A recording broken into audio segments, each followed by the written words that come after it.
Peace and love. Peace and love.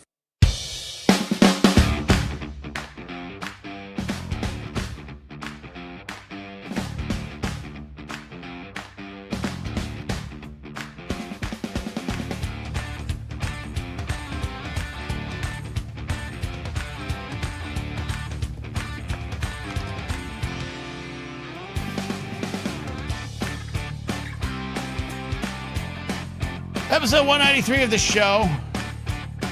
193 of the show, in which every week a goddamn camera angle's fucked up. God bless it. Hi, everybody. 11 minutes ago, I was asleep. Didn't intend to be. Sat down to watch South Park, something I haven't said since 1996. And promptly fell asleep. So we're here. I've got some caffeine. A little bit of a sunburn from driving on the 134 freeway today. Which might be, I think the 134 freeway is my third favorite freeway in LA. Freeways. If you say interstate, I will mock you. And the state you live in. They're freeways. Anyways, slightly grumpy. Producer Steve will be here later. Nothing drives me crazy. No, it's pop instead of soda. Did you take the interstate? The parkway? It's freeways. It's a freeway. We establish it because we're the city that's built under them. And over them, and through them. Producer Steve will be joining us a little bit later. I put on the thumbnail two pictures of me as Tully Quinn says. Tully Quinn says, there's two Kens gazing at me like I did something wrong.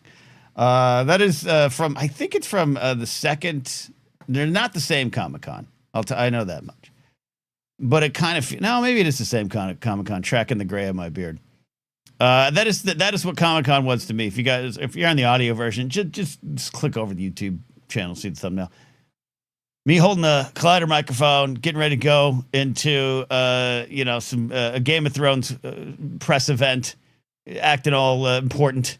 And then 2 a.m. outside of a 7-Eleven after I dropped some pizza on the ground, which was part of it. I have a super chat goal tonight, just because we could use it. We could use it, but also I'll share. No, better yet, I'm not going to share San Diego Comic-Con memories. If you have something specific you want to ask me, it's an ask me anything. If you $2. Mister, I just want my $2. If you do that, I'll answer some Comic-Con stuff, and I'll share some memories a little bit later. David McKay has a great question. What happened to the pizza?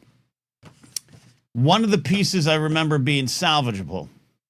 The other was not, even for me, who doesn't mind eating things off the floor of my own house if they're there for 6 seconds. It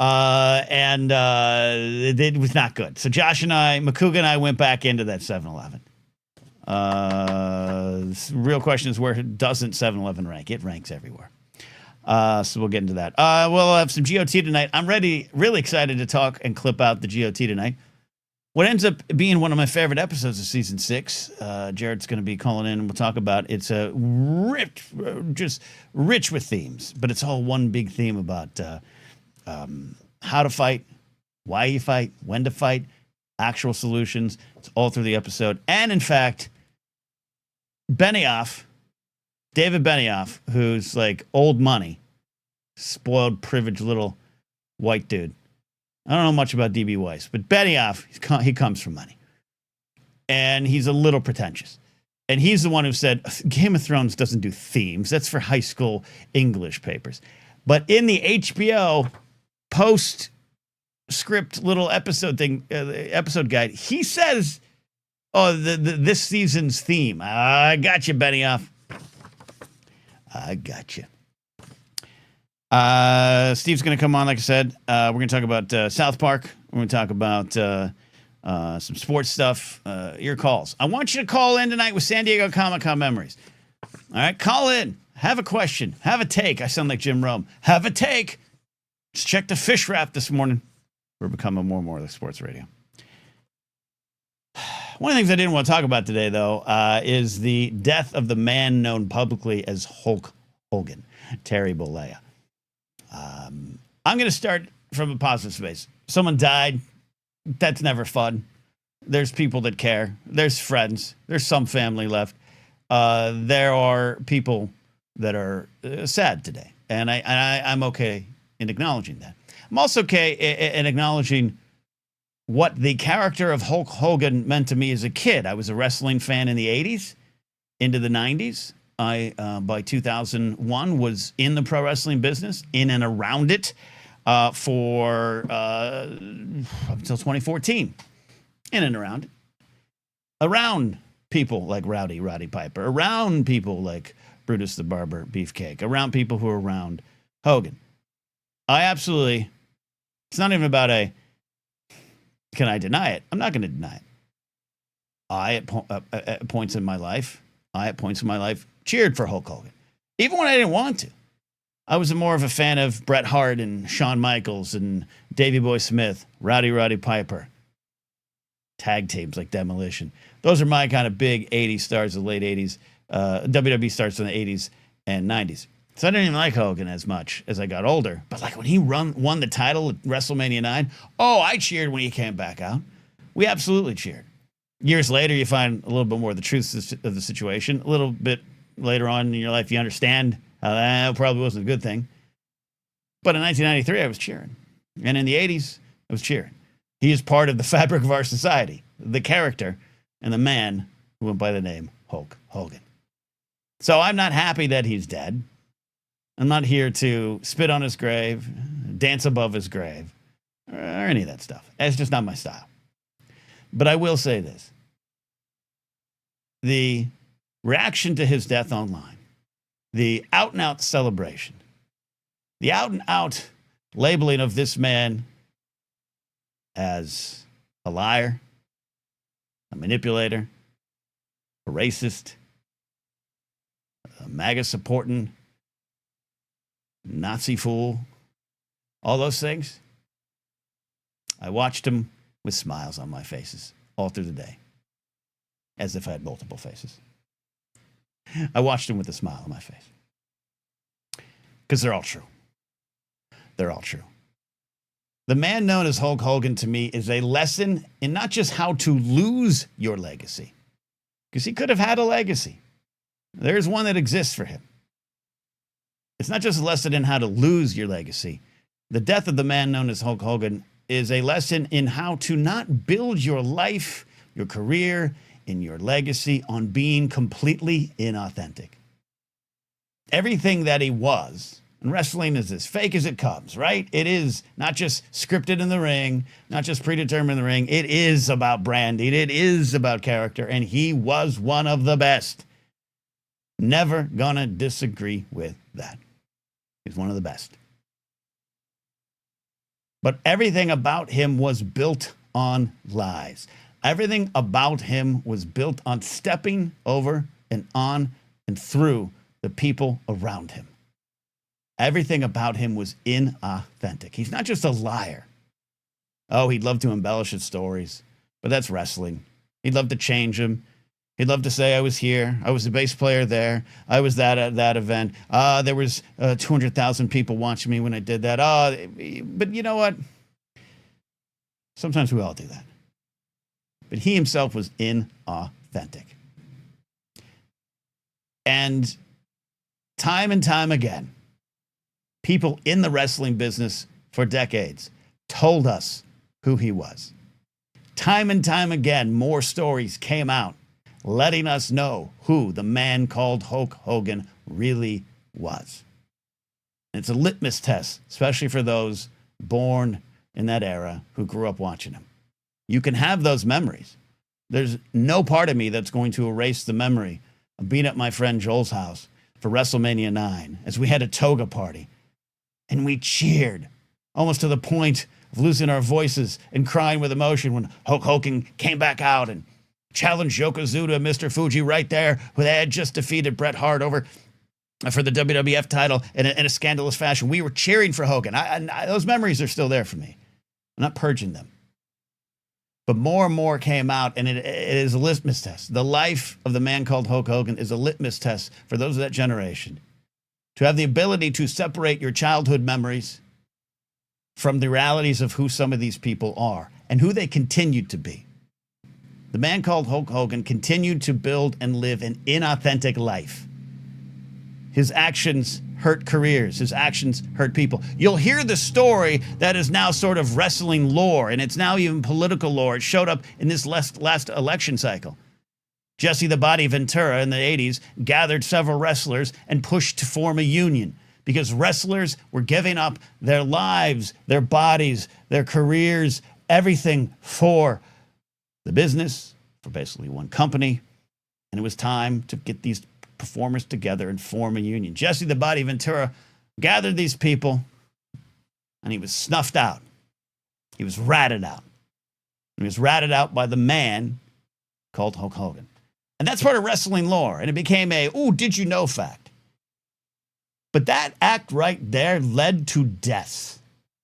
Hulk Hogan, or the man called Hulk Hogan, ratting out and scabbing out a potential union in the World Wrestling Federation, consolidated even more power around the booking office, more power around the corporate heads, and led to more wrestlers being thrown out onto the road 340 days a year, more wrestlers becoming addicted to painkillers, more wrestlers living a lifestyle that was unsustainable. We all have individual choices. We all have a choice to get off the train or stay on it. But it was your livelihood. It was your money. You were away from your families. You were away from your day-to-day life. And your bodies took the toll. And wrestlers died.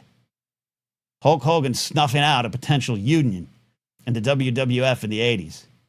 There's still not one now. Led to the deaths of some of the people you rooted for, loved, and felt influenced by. I will never forgive him for that. I will never forgive him for that. Hulk Hogan, or the man called Hulk Hogan, in his life is a lesson, an absolute lesson on how if you build your life on lies, when it is exposed, no one is going to miss you when you're gone. I'm not happy a man died. I'm not happy that family and friends are grieving. I'm not happy to have some of my memories in my own life tainted by this legacy. But, as the Iron Sheik once said, fuck the Hulk Hogan. Let's get on with the show. We're going to talk about San Diego Comic-Con memories, and I'll start right here. This is not about San Diego Comic-Con. This is about a question from James Holmes that I want to get to before he goes to bed.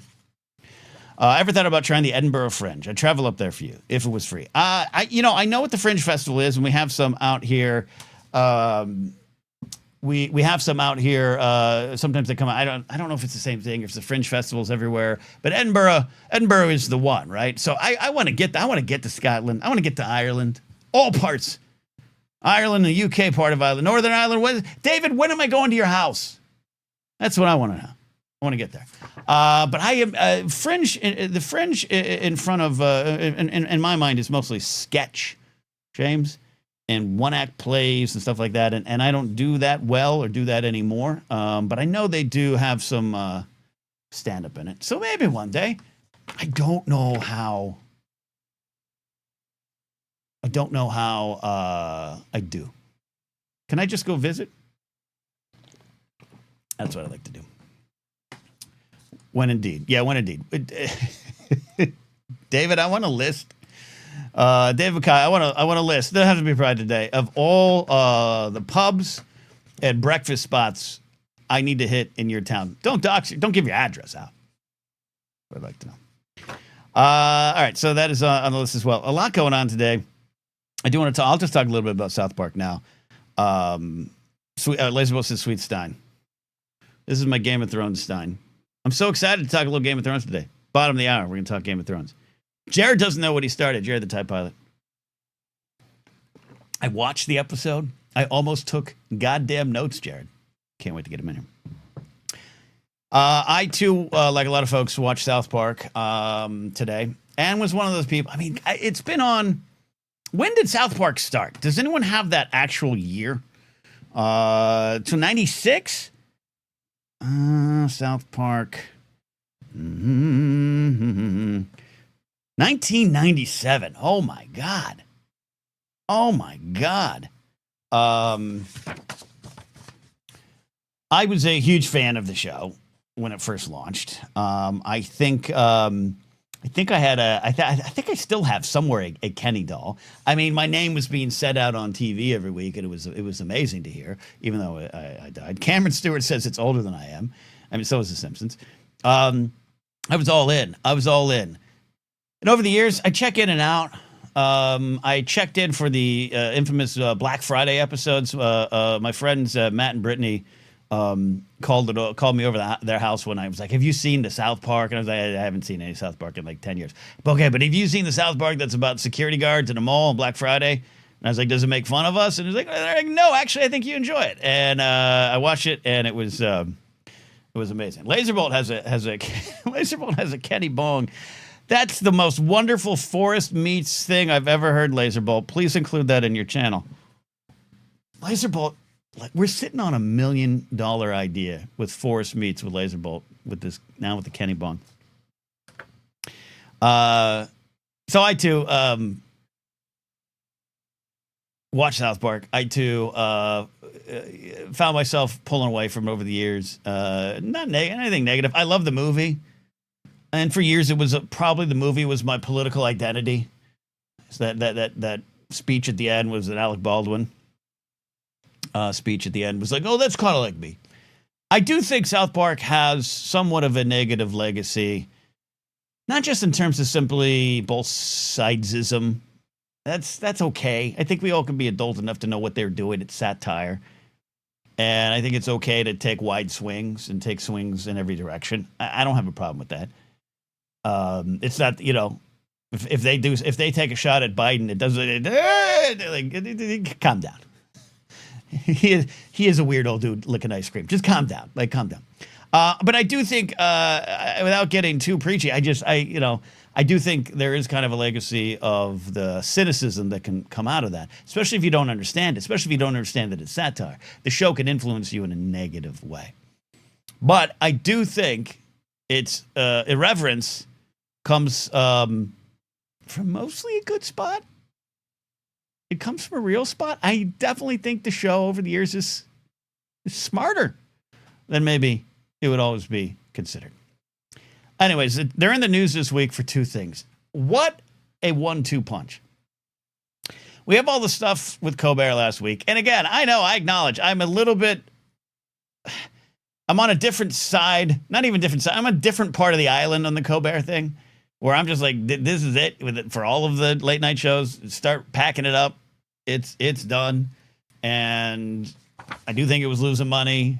But without a doubt, I said last week, I said on Anytime, I'm here to listen to everything. And with the merger with Skydance being approved this afternoon, it's all relative and it's all part of it. It's also, maybe I think some of my cynicism towards that comes from a little bit of, here we go again. I was talking with our buddy Ken Plume off air about this. We were just kind of talking about Nixon in the last 3 to 4, maybe even you put 5 years. He's out of office in 74, 69, 70, where we have so much of things are a concept of like enemies list and the president or the president's men going after their enemies. A lot of that was happening before, yes, always been happening, but a lot of it comes from Nixon. Hell, we have Star Wars because of Nixon. We have a lot of political thought leaders for a long time, or because of what Nixon did, and that includes. I think we forget sometimes the Smothers Brothers Comedy Hour was canceled, I believe, by CBS. Right? Was canceled because it was too political and it spoke out against the president. And the network was pressured, and they canceled the Smothers Brothers. That's just part of the lore I grew up with. And I didn't even comprehend that. Growing up, and there's books you can read about it, and I was a fan of the Smothers Brothers, because who doesn't like yo-yo tricks? I didn't get what it was about. I didn't get that the Smothers Brothers Comedy Hour was speaking truth to power on network television when that was something that was just not done. We're only 5, 10, 15 years removed from Lucy and Desi can't even be in the same bed, lest all of middle America get the vapors and clutch their pearls, that this married couple might share the same bed. We can't show that. But the Smothers Brothers were canceled. John Lennon was trailed and followed and spied upon by the FBI. Performers were on lists. I don't want to talk about the 50s. Forget the Red Scare. This is Nixon. This is Hoover for years. J. Edgar. For years. And this is just what power does. And I'm not suggesting any other president during this time has or hasn't done it. I'm just saying stuff we're in going on right now is not just echoes of the past. It's the past stretched into our future. So if I have any cynicism towards the Colbert thing, I think a lot of it stems from that too. That said, I'm happy to see the people rallying around Colbert. I'm happy to see him kind of going all fuck you in on the last 10 months. I'm happy to see Letterman's YouTube channel put up a bunch of clips of him and others talking shit about the Tiffany network, the network that Letterman for a while helped save. I love seeing all that. I love seeing all the late night hosts come and rally around Colbert. But in the middle of that comes the news, and this is all happening so fast, comes the news that South Park, Trey Parker, Matt Stone, signed a new deal, which had been in doubt. There had been some, hey, there's a lot of things going on. We're not sure about our future. They signed a $1.5 billion deal. I don't know the details of it. I don't know anything. I just saw that headline. And it was really ill-timed. I was like, ooh, this is, what's that going to do? Here we are. We're a week out from Colbert being cut. Cut for, as it definitely feels like, political reasons, corporate reasons, merger reasons. Here comes South Park signing a cushy $1.5 billion deal. Yee. Boys, what are we doing here? We're years removed from basketball, aren't we? And then this episode comes out. And if you haven't had a chance to see it, dear God, I just want you to see it. I don't think it's a perfect example of satire. I think it is a perfect example of taking your point and wrapping it in a brick covered in a oily covered rag that you light on fire and throwing it at the people that you're pissed at. I love that on the day that the Skydance Paramount merger is in theory approved, maybe final signatures on the way, maybe things like that coming, that CBS, Paramount, and now Skydance, excuse me, different company, Paramount, CBS, Skydance have paid $1.5 billion for the world to see the president's tiny dick. It's not satire. It's satire. But it's not just satire. It's a punch. It's a punch to power. I think it was amazing. They knew what they were doing.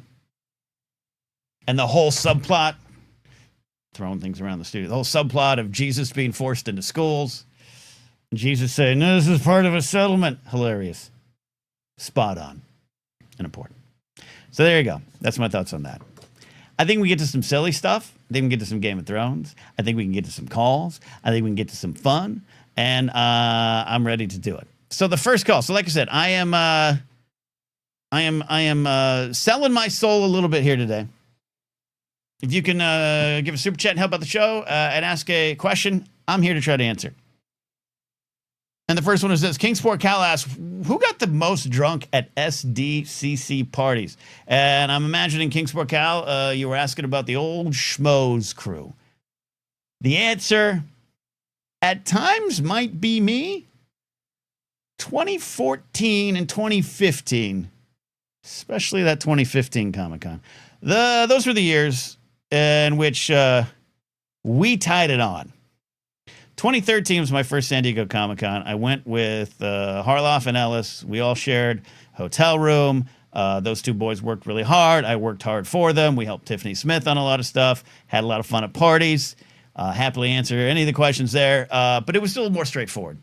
But 2014, the gang grew a little bit. The podcast is in full swing. And in 2015, we've been at the AfterBuzz house for a while. I think we all felt a little indestructible. Comic-Con was kind of at its nerd central peak. And that was the Comic-Con that we all tied it on. I think that one or two parties, I got pretty hammered and might be in the running for the most hammered. But without a doubt, Kingsport Cal, the answer is the wonderful Hercules, Josh Bakuga. One of my all-time favorite people, one of my all-time favorite friends, and one of the all-time best drinkers. That's not necessarily something we always want to celebrate. And if Amanda Makuga was here, Mandy Oakes rode in on her horse without a helmet, she might say, let's calm down the Mr. Party Monster Makuga. And he has.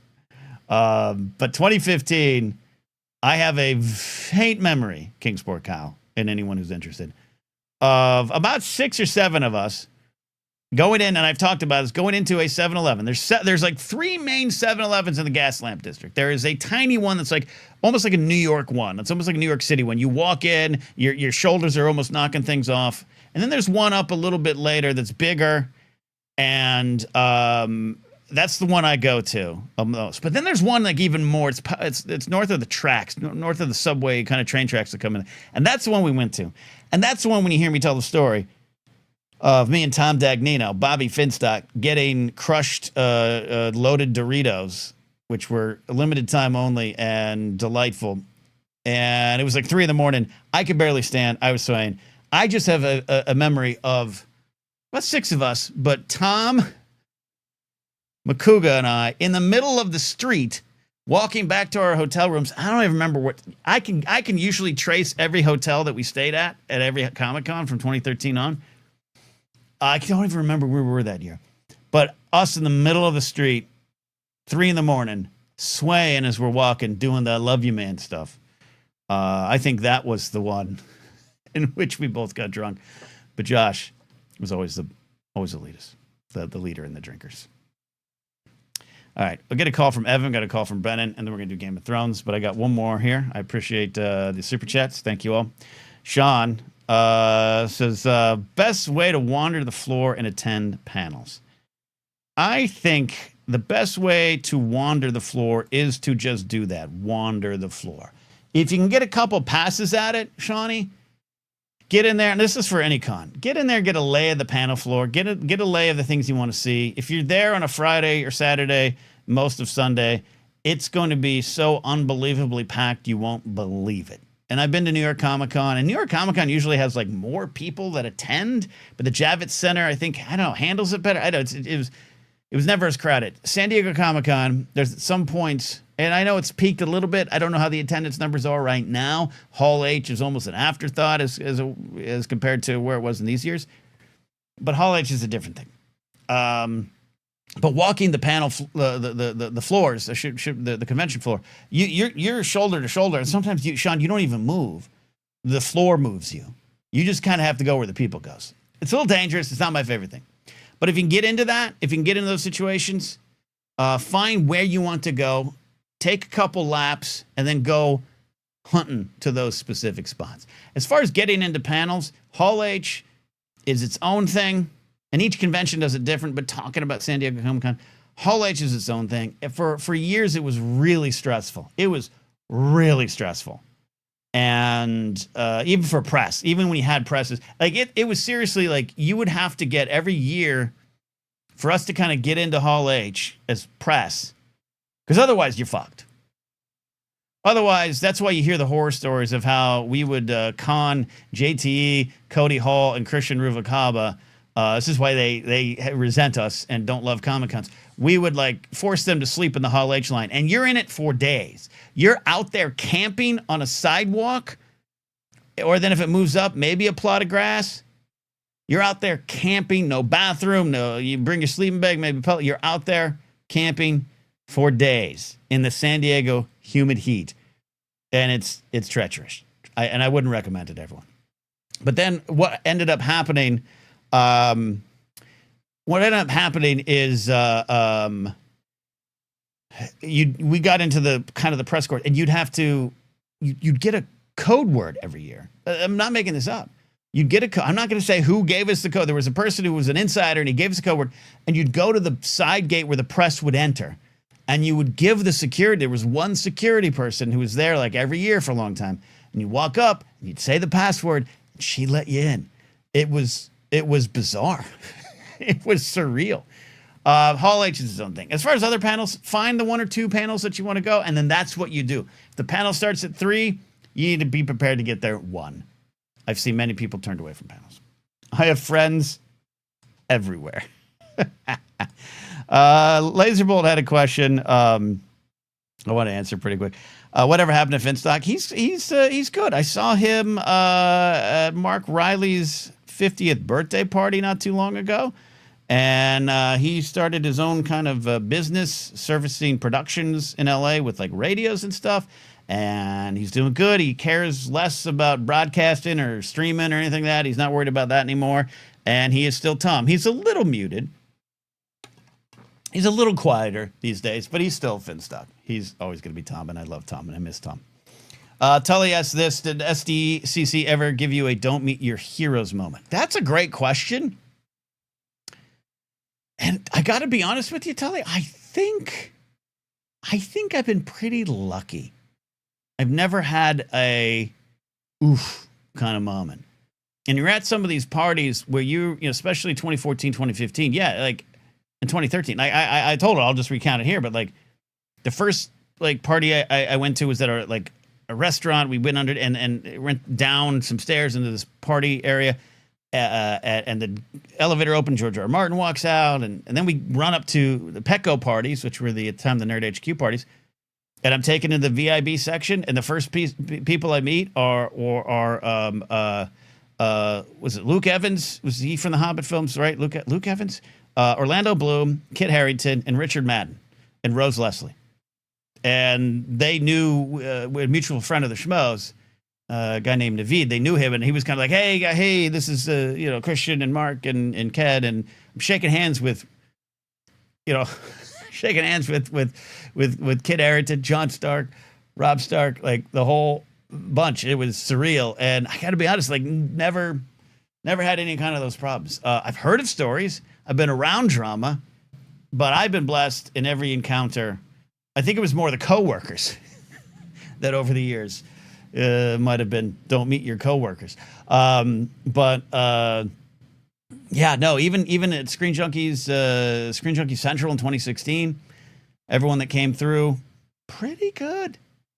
I wish I could give you a Tully, you paid for a dramatic answer, and I'm happy to report that I've been fortunate enough to be surrounded by people. And then, I've been around, like I drunkenly accosted Dave Filoni, which I've told before, Rory McCann in line.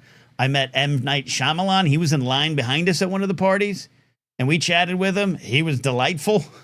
Like, I'll think about it. I want to give you, Tully, the answer that you deserve.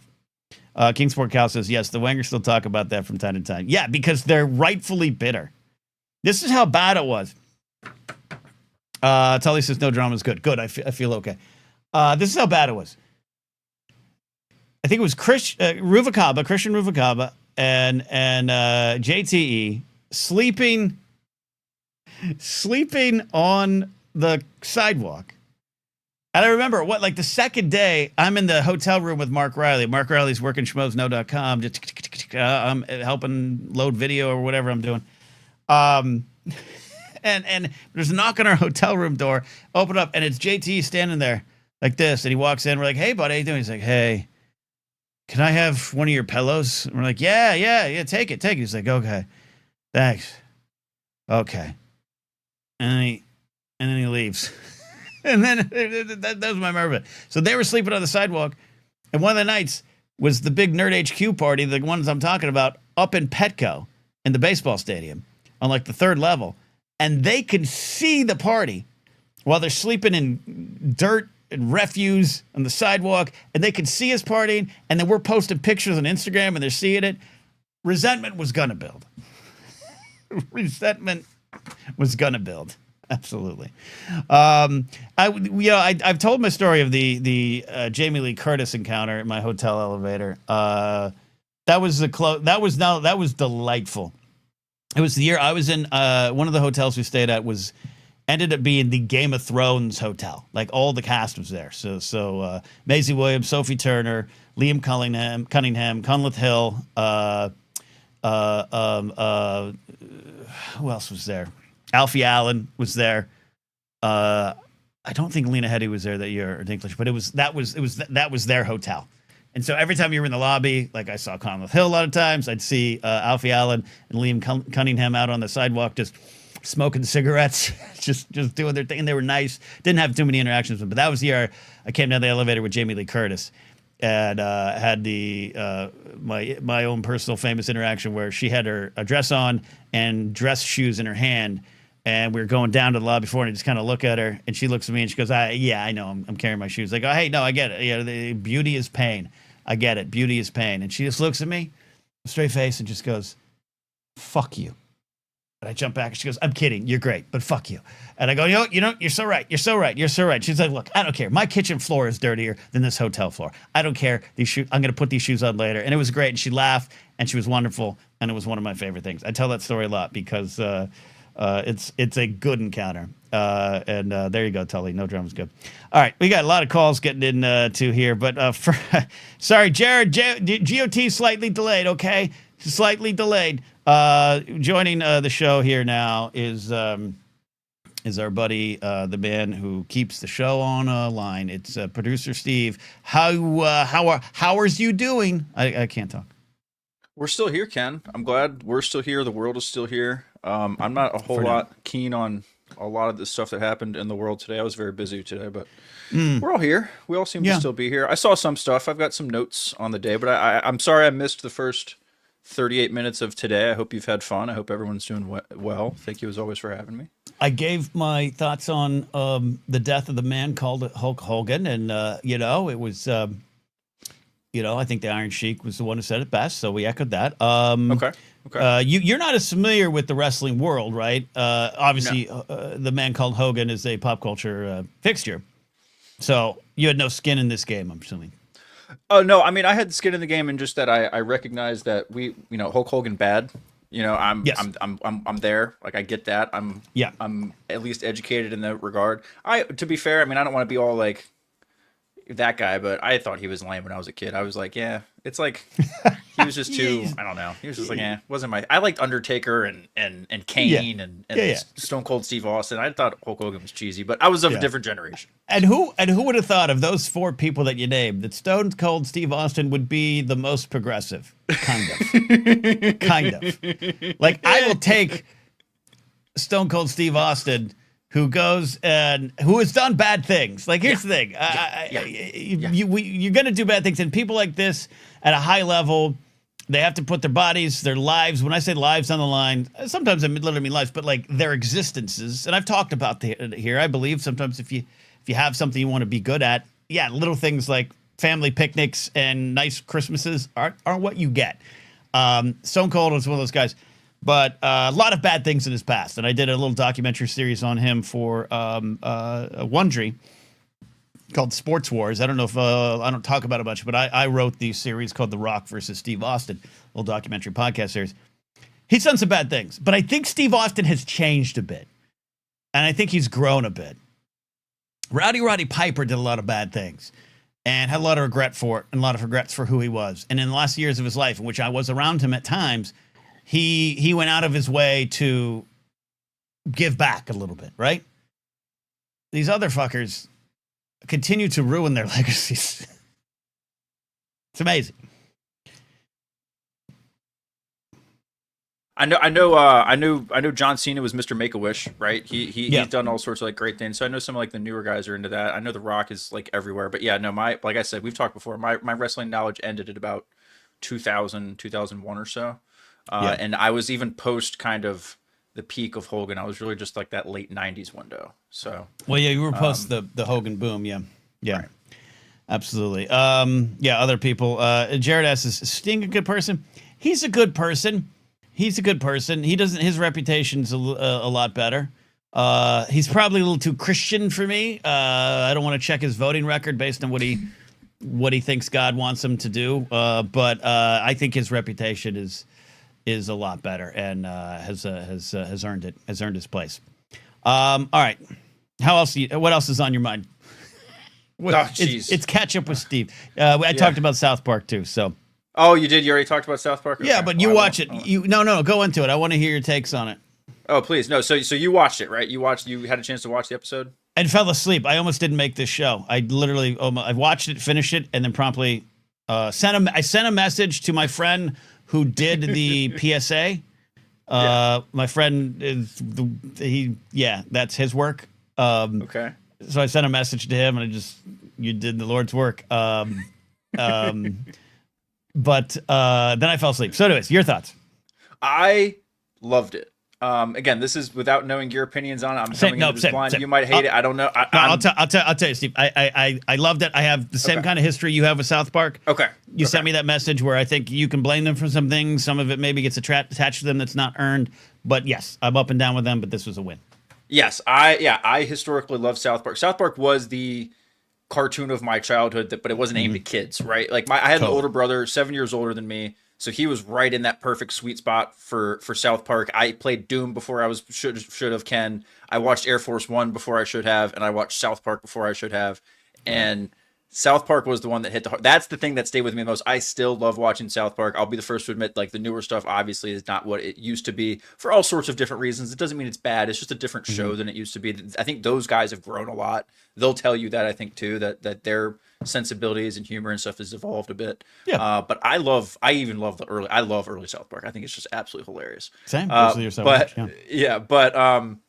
the South Park movie's great. But I thought this episode that came out yesterday was exactly what I've wanted, like, pretty much anyone on the left to just say from a macro sense, not like actually draw Donald Trump in the Saddam Hussein South Park caricature type, but just having the balls to just go at him like this, Ken. Like, this is not tongue-in-cheek late night stuff. I mean, yeah, great. Colbert said go fuck yourself with the censor, sure. This is gloves off, like, fuck this guy. We are comparing you to Saddam Hussein, like, Middle East tin pot dictator, as Matt and Trey said. So, oh man, I loved it. Everything was back. We saw Jesus again. Jesus made his triumphant return in South Park. One of my favorite South Park characters. One of the best boxers in South Park history. Yes, absolutely. Jesus and Santa. So yeah, I love South Park. It's a huge part of my kind of, like, just entertainment kind of stuff growing up. Totally aware of the issues they have and everything like that. I definitely can see where people kind of push back a little bit, where they've both sides things and everything, and like all that kind of stuff. But I think at the end of the day, they fairly go at everybody. And that's what I love about them. And it's always kind of there as a fun little blanket of, like, okay, we can laugh at the world a little bit. And the Trump stuff, just between the Trump, the Jesus literally in school, everything about last night's episode just felt like it sounds so cliche to say it felt like old school South Park, but it really did feel like one of those kind of messagey type of South Park episodes where you had Stan as the kind of the vehicle of the narrative and reason and all of that. It felt very much like those old South Park stories. And I agree with you. Just one of a full swing. I called it, sorry for those watching, but Steve and I are just having conversation. Earlier, I called it not just satire, not really satire, just it was a brick wrapped in an oily rag that they lit on fire, and they just threw it in. And I mean, that PSA alone is amazing, because you take that AI, you take that deepfake, and you put it out in the world. The amount of boomers that it might be like, how did Trump did that? He did that? Oh my God. Like, great. Cool. The way that they revealed Trump in that way, like, because again, if you haven't watched South Park, they made Mr. Garrison, the teacher, like Trump for a number of years, blah blah blah. Right. That was kind of their whole thing, because they were sure, expecting Hillary to win just like everybody else, and it was a whole part of their, like, one of those seasons when he got elected the first time. Yeah. And the fact, the reveal they had for actual Trump in the Saddam esque kind of classic sense, was, everything about it was hilarious. My mouth hurt from smiling at the end of the 30 minutes. It was so funny. It was great, and I promptly fell asleep. All right, let's take some calls here. A little bit later, we'll talk some of the sports stuff going on, NFL countdown. I got more questions coming in. If you're just popping in here, I'm selling my soul a little bit tonight. If you got a super chat in you and you want to ask me a specific question about San Diego Comic-Con, I really miss that I'm there. I got to be honest, I really miss. This is the first year, not counting the year it was down for COVID, that I haven't gone down there in some capacity. Last year, I was only down for what essentially was a day and a half. Did the Mark Ellis comedy show. Joe started. I walked around Friday, and we left about midday. And I thought, yeah, that's fine. Maybe I don't need to come back. And this year, I had no reason to be there. I couldn't afford to be there. And quite frankly, a lot of people can't. It's insane, some of the prices, the hotels and stuff now. But the FOMO is so strong. But it is not the individual things that I got to do. It is the memories and the people. So I want to talk about some of this today. Will McLean says Ellis isn't doing his comedy show. Just didn't work out this year, and I think we wanted to do it. It just didn't happen. So, anyways, taking some of those super chats. If you got super chats in you, let me know. Tully says, I hope Asuka and Io Sky are nice. I'm so not plugged in, even though I used to know. I know people who are in the locker room, but I don't really know them anymore. I think it's generally a pretty good locker room now. You're always going to have your folks that aren't, but I think especially in the women's division, it's a really good locker room. All right, let's do some calls here. We've got Evan coming in here. Major problems. How you doing, buddy? Hey Ken, I'm good. How are you tonight? I'm awake now. Good. So off the hop, for Comic-Con. Whenever you say Comic-Con, it takes me back to that 2013 through 2017 time that Yes. where Schmoes was at maybe at its peak. And I can't help but think about John Schnepp. So I was hoping if you could just give us a few words on the so-called King of Comic-Con. Yeah, the King of the Sweaties. John Schnepp entered my life far too late. It wasn't until I started in the Screen Junkies and Collider world, because he was obviously around before, and I have my old roommate worked with him back in the early 2000s and knew him from then. So a lot of people in my life have been around him. Once I finally got to meet him, he was fascinating. He was everything that you want him to be. He also was frustrating, and I'm always honest with this. And I talked to Holly, who his widow at the time. She's since remarried. Like, he was sometimes not difficult to work with. He was just so schnepp to work with. So I produced his comic book show on Collider, not the shopping one, but the Collider Heroes. And I was assigned to the show for a while to kind of help save it, because it was not doing good, and we were trying to figure out how to bump the whole channel up, not just his show. And he was fun. He was great. He was gracious. He was wonderful. So I don't want anyone to say this is negative, but he was so schnepp. Like, we had to do each episode in 20 minutes or less. And I'd be given the wrap up. Like, hey, you got to go. And he would just look at me, smile and nod, and go for another 10 minutes. But not out of an asshole, not out of like, F you, dude, but just like, yeah, that's cool. Yeah, totally. I got you. Anyways, and just forget and just keep being schnepp. So it was frustrating in a good sense, frustrating in a fun sense, and I have nothing but positive memories. And he also said some wonderful things to me after I got laid off there that still keep me going to this day, that I've shared before on the show. But yes, he was larger than life, Evan, and I. The Comic-Con that he passed, we were on stage, kind of talking about it. I think it was Mark, Josh, and I at one of the San Diego comedy shows, and it was a painful but positive memory, because he brought and created so much love and warmth. So, shout out as always to Schnepp, the King of the Sweaties. Absolutely, Ken, and I just can't help but think that he just would have just loved Superman. the new movie that came out. I think he just would have been over the moon about it. I can't imagine it any other way, quite frankly. And there's a lot of for the people that were in his life on a day-by-day basis. I was in it on a every Tuesday at 11 a.m. basis, to be clear, but we all loved him. But that's the biggest loss, is what they lost in their lives. But I sometimes think as the nerd world spun out of control and was taken over by the grifters, taken over in some quadrants by the alt-right, taken over by just bad discourse, negative discourse, joyless discourse. I sometimes think, what would John have done? And I know what side he would have been on, but how would he have reacted to a lot of what came after he passed? And that's one of the big things I miss. Right, definitely. Yeah, well, thanks for that, Ken. I just want a couple more. I've never been to either the two, New York or San Diego Comic Con, but I have been to the Atlantic City Comic Con, where I met, I think, a mutual of ours, Grant Imahara, who is also since passed from Mythbusters fame, and Adam West, before he passed as well. And, I got to tell him, famously, my mom learned to read from the Batman TV show, from Pow and Wop and Bang and all that stuff. Wow. And he just got the biggest kick out of that. That's great. That's great. And famously, we met Vern Troyer, also known as Mini Me, to anyone who doesn't know. And we saw each other he was at his booth or whatever, and he's like, I was like looking at me, like, is he looking at me? No, he's not looking at me. He's looking past me, and he's looking at my girlfriend at the time, now wife. And I'm looking back, and I'm like, are you checking? And he gave me the thumbs up and a wink. And I was like, bad Mini Me, no. Bad Mini-Me. That's amazing. Love that, dude. That's amazing. That's good. Yeah, cons are fun, man. Cons are fun. I didn't really go to them till late in my nerd career. 2012, I think I started going to like LA Comic Con and that kind of stuff. And I love them. I do love going. I love a good con. So maybe one day we'll all meet up again at a Comic Con. We'll have a BlatherCon.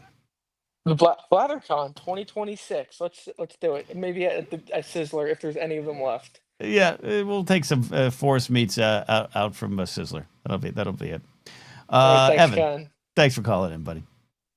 Good stuff. All right, let's keep rolling here. I want to get in. I think Aiden was queued up, but I think he dropped out. Aiden, if you can pop back in, that's great. I'll take you. But right now, let's go to the greatest librarian in the LA County area. Let us bring in Mr. Chris. How you doing, Chris? Hey, I'm good. How are you, sir? Very good, very good. You're driving safely, 10 and 2? Of course I am. Of course. I just got off like Steve. I'm joining the show a bit late, so I don't know what y'all were yapping about before that. But I know Comic-Con is kind of one of the topics there. Yeah. Any Comic-Con memories? Yeah. You've had a chance to go a few times. So I've mostly been to the local ones like the WonderCon in Long Beach, but I did go to San Diego in 1992 or 93 it was, so way before it all. Oh God, you blew went up back with the pop culture stuff, but that was right around the time that Image Comics had formed, and so like they were like the hot thing, like seeing Jim Valentino and Mark Silvestri and Larry Stroman and all those guys was just what I enjoyed so much at that time. That's amazing. Yeah. So I know you said you only been to San Diego Comic Con once in the early 90s. Fascinating. I have some friends who used to go, but compare that to some of the other cons that you've gone to, Star Wars Celebrations or WonderCons, like you said, or those kind of things, even smaller ones. Yeah. And how I know how it's changed, but for someone who's actually been to one back in the day and gone to one now, what's the differences to you? Well, I mean, 1992, I was like 14 or something like that, and I just remember, I just remember the sheer size of San Diego it just blew my mind. I was tired as a 14-year-old walking around there, and I just can't imagine what it would be like now. And my wife has talked about, we should go down to San Diego, and I'm like, have you seen the hotel prices? Have you seen the footage? I'm like, it looks a little bit much. So I enjoy the smaller, like WonderCon is run by the same people, so I kind of enjoyed that vibe. It's a bit smaller. Anaheim's a lot closer, not as ridiculous. Long Beach it had a few years when it was pretty good. Now it's kind of not that great. But LA Comic Con's pretty good though. I like LA Comic Con. It's all just kind of blown up and it is and that stuff. So it's crazy all over. and all the other ones, the Wizard Worlds and all the ones, all of those are always fun. Exactly. Yeah. And you've been to some Star Wars celebrations, though, right? I've been to at least 2, possibly 3, I want to say. But yeah, all the local ones here in Anaheim. I have not traveled for a celebration yet. Well, and you'll in 2027, you get your chance again. Yes, get your chance again. Looking forward to it. Yeah. Follow-up question for you. Yeah. How long is this turn you're making?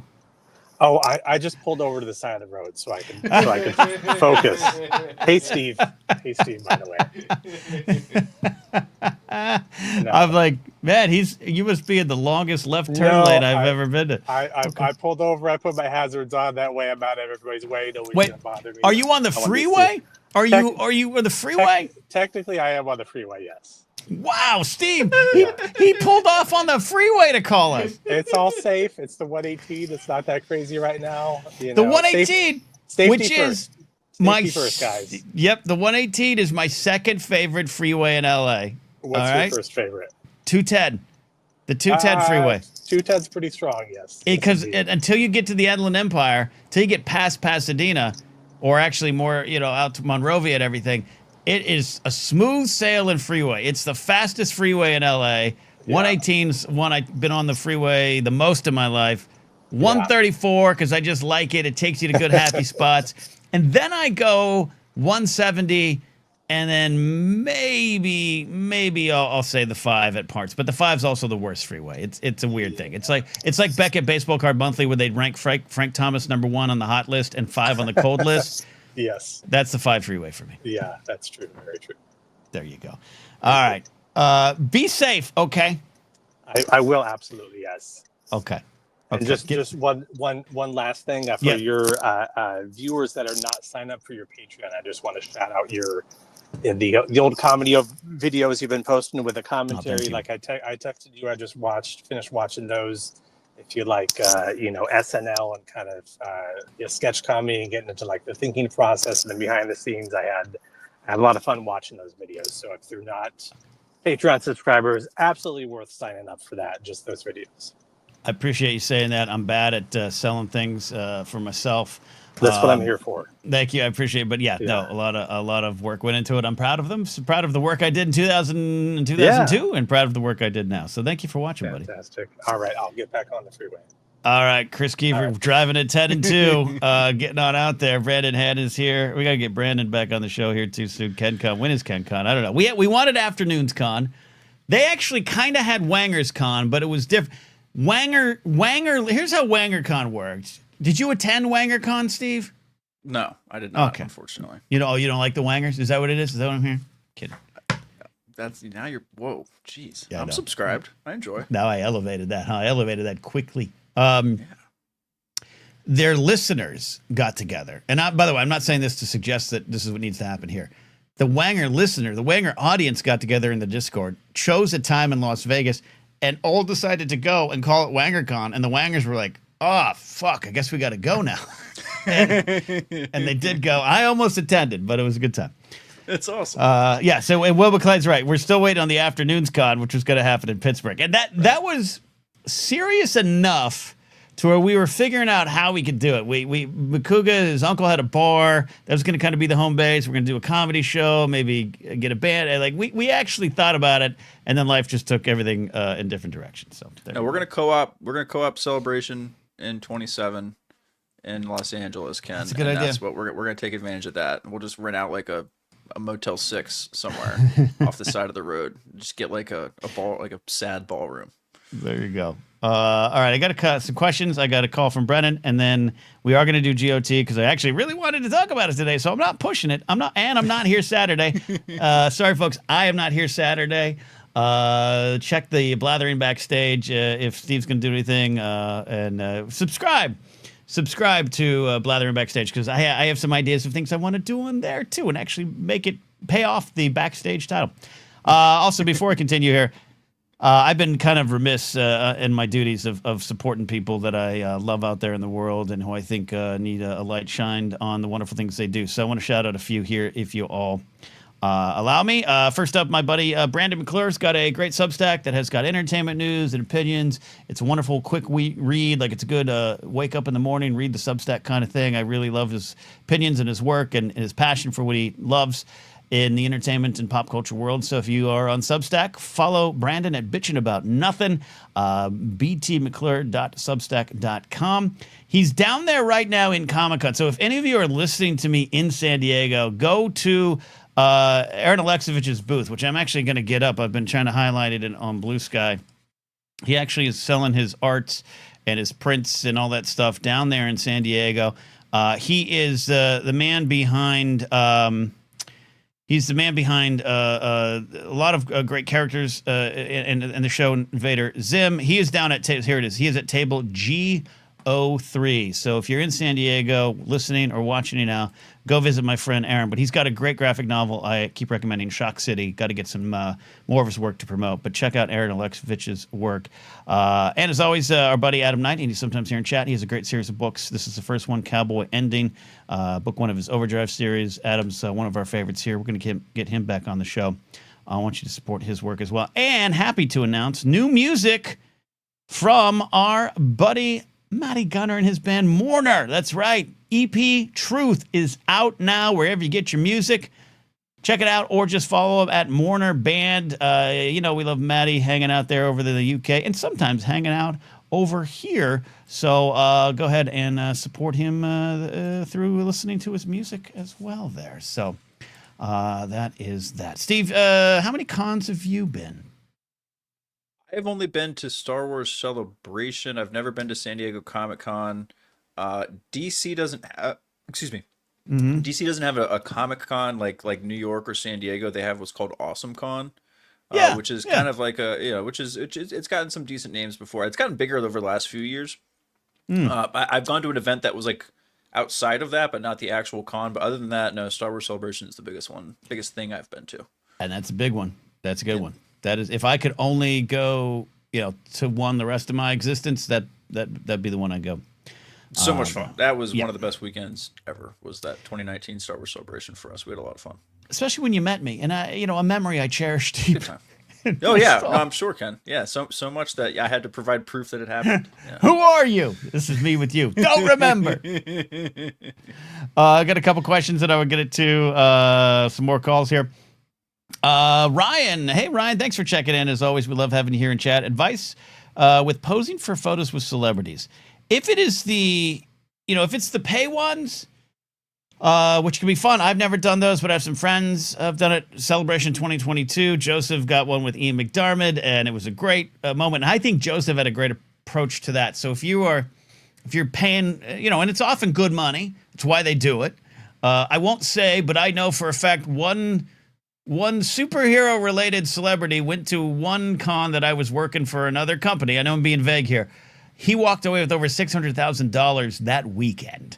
So that's why a lot of these big names love doing the con circuit. And I'm not saying the money's not worth it for you as a fan. Joseph, I watched Joseph prepare for the Ian McDiarmid one. He had it right. You don't got a lot of time, Ryan. It's a bit of a cattle call. It could be confusing. The person's going to be very nice. I don't know. Sometimes horror stories, but they've got about 10 seconds for you. So make eye contact. If they're shaking hands or fist bumping or nodding, do whatever. Follow their lead. Don't force yourself on them, even if in that situation, they got to be careful. Some might be more willing than others. And just get ready, take the photo. And I think that eye contact and a sincere thank you or whatever you want to say works in those situations. For out and about on the street, I don't know, man. I don't have a lot of photos just out on the street. My most famous one is 2015. I think it's 2015 or 2014 San Diego Comic-Con, where we Mark Ellis and I ran into Will Forte at 2 a.m. outside of our hotel. And back in the day, people used to always say that I reminded them of Will Forte. I think it was more vibes than looks. But we saw, and Mark's like, we're going to do this. And I was like, no, please don't do this. Please don't do this. And he stopped. He pulls him, Mr. Forte, pleasure to meet you. My name's Mark. This is my friend Ken. Can I get a picture with you too? Because a lot of people say you guys look alike. And Will's like, okay, great. And then his friends are like, he doesn't look anything like him. Hey, like, and I'm like, this is really embarrassed. but we had a good interaction. One of my good friends was actually friends with Will before he was famous, and they worked on a radio show together. So I dropped that name, and Will was like, "Oh my God, you know Chip? Oh my God!" And Will gave me his email address to give to Chip and everything. And I don't know if they ever got in contact. So that was a good interaction. But I think overall, I don't know. Steve, have you run into any celebrities other than Mark Ellis that you wanted a photo with? No, I have 2 photos with Mark Ellis actually. No, there are. The only celebrities I've kind of run into like in the wild like that are athletes, right? And I'm not someone who would see someone in the wild or like out in public and just be like, "Oh, hey, can I have a picture with you?" Yeah, I'm just the kind of I just don't want to bother people, kind of a thing. I'm passive in that way. But I've done, like I said, I've done the meet and greets at the shows at Celebration. I did some pictures with some Star Wars folks at Celebration. Have those. I thought it was worth it just to have the pictures, just to have the experience. It's I didn't do anything that was like hundreds of dollars. All the people I saw were like 50, 60, $70, whatever. So it was fine. Because honestly, at the end of the day, it's just fun to wait in line with everybody else and like be around all your people and do all. It was just part of the experience, right? It was just one of the things there to do. You'll get no cynicism from me on the autograph photo op stuff. Like it's profitable for them, and for a lot of people that's who are maybe past their prime in that franchise or another franchise, that's some good money for them, and it's fun for them, and you're acknowledging their life's work. I'm not cynical about them. I'm glad you got to experience some of those. Yeah, no, I think it's. I mean, I don't know if I would do like a $250, $300 one because that's like okay, well, maybe one day if I had that kind of cash. But yeah, I totally see what you mean. Like the folks who, the folks who do those circuits because they were on some show like a while ago that they haven't. Yeah, totally no, and I love that because. I love that appreciation for the fans, for people who care so much about something, and they still, I dig it. Totally agree with it. So there you go, Ryan, and just make sure it's the right opportunity and not interrupting food, meals, or family time, and a lot of them, are appreciative of the not attention, but just the hey, you've done something I appreciate. Can I capture the moment? So I did get caught taking a picture of a quasi celebrity once, Ken. It was. I'm thinking of his name is forgetting me. I'm going to think of his name in 2 seconds. He was a quarterback for the Buccaneers for a little while. He's currently one of those NBC talking heads. Trent Dilfer? No, he's on NBC. Younger guy, blondish hair. Chris Sims?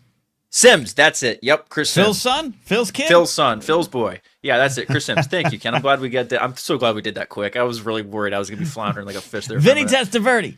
Steve DeBerg. Joe Ferguson. No. But yeah, it was Doug Chris Williams. Sims. I was at a football game and he was I went down to like right like the first row to take some pictures, and I saw him like walking down the sidelines and I was like, oh shit, that's Chris Sims. So I was kind of just like, panned my camera over and then he looked right at me as I was taking the picture, and he kind of did like a head tilt, like, what do you take? Like, why me of all people? I'm like, yeah, fuck it. Yeah, I'm taking a picture of Chris Sims. Yeah, you're Chris Sims.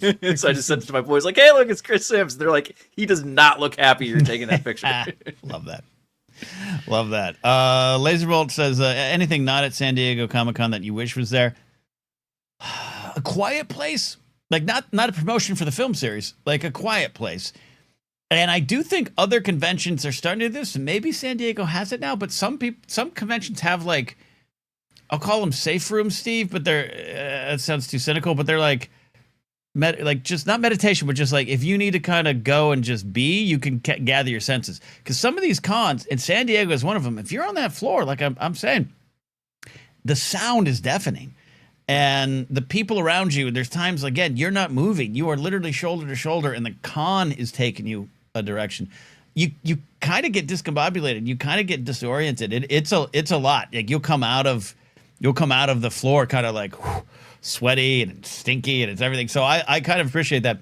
So in San Diego, the whole city's the con, and that's why I gravitate towards hotel lobby bars at times, because I love just maybe sitting with 1 or 2 people and having a drink versus the party circuit and everything. It could be overwhelming. So I wish San Diego Comic-Con had a little soft, quiet, little soundless pool for me to rest in. I totally, wow, Ken, I literally had the exact same experience, because when we were at Celebration, we did a couple different days where we just kind of walked this. We did a couple cosplay things, so we were also walking around like in costume and stuff, and I had a heavy ass Kylo Ren like costume on that was very, very heavy, like very, very heavy. Luckily it wasn't like it was pretty cold that weekend, but yeah, I had a few drinks at the hotel bar before we went, and I wasn't gonna change or anything, right? And so you go do a few laps. That convention center, there wasn't like a cool hangout place like that, right? I would have wished there was a place for me to do that, so I could have just like taken a couple layers off for a minute, had a beer, and then got all back up and dressed up again, and then continued my walk around. But because there was there was a little like food court ish area that was kind of centralized, but it wasn't that was almost more congested and like panic inducing than the con floor itself, just because everyone was in line for food and desperate and hungry and pissed off and couldn't see anything because everyone's wearing helmets and shit. Yeah, it's a lot. It's a lot. Tully said it there. God, that sounds awful. It's you're not wrong, Tully. You're not wrong. It's not awful. Like, I would not say like, hey, go experience it, but like, if you got anxieties or, just a little worried about, wear a mask or something because you might get sick, like con crud is real. But yeah, it's a lot for some of these big cons. That's why when Chris called in and said you like some of the littler ones, like, yeah, that's I get that. I get that. More calls coming in here. Jared is actually starting to take a nap. Quickly on this one, Young Guns 3 rumors, yay or nay? In terms of me wanting it, I'm very excited because I actually like the ideas that have been floating around. We'll see it. I hope John Fusco's involved as the writer. Emilio Estevez is passionate about it. I don't think it's a money grab. I think it is we loved the experience and everyone else is coming back and doing things. Why can't we figure out a story? And I'm super excited for that. So we'll see once it's more of it's out there. Quick question on that, Ken. Yeah. On the Young Guns Street, just totally ignorant question here. Forgive me for this. Are all of our Young Guns still with us? In terms of performers, like in real life, like actual, like alive? on Earth. Yeah. Yes. Okay. I think of the main cast. Yes. Okay. Right. Okay. I'm just checking. Of characters that would be alive, right? Yeah, I think so. I just wanted to make sure. This is sorry. This is bad. I also just Googled to see if Charlie Sheen is still alive because I wasn't sure. Well, sorry, Charlie. Fair. Hey, sorry, Charlie. With the week we've been having, Ken, I can't imagine. It's not been a good week to be a celebrity. And also, for the record, I think it was Chris that said he rattled off all the dead celebrities that he's met. Yeah. So maybe don't shake Chris's hand at KenCon. Yeah. Is all I'm saying. Maybe don't. But Charlie Sheen's character is no longer in the Young Guns world, so we don't need to worry about it. Okay. Yeah. So I think everyone else is. Tully asked this. Here we got Ethan, we got David, we got Jared in calls here.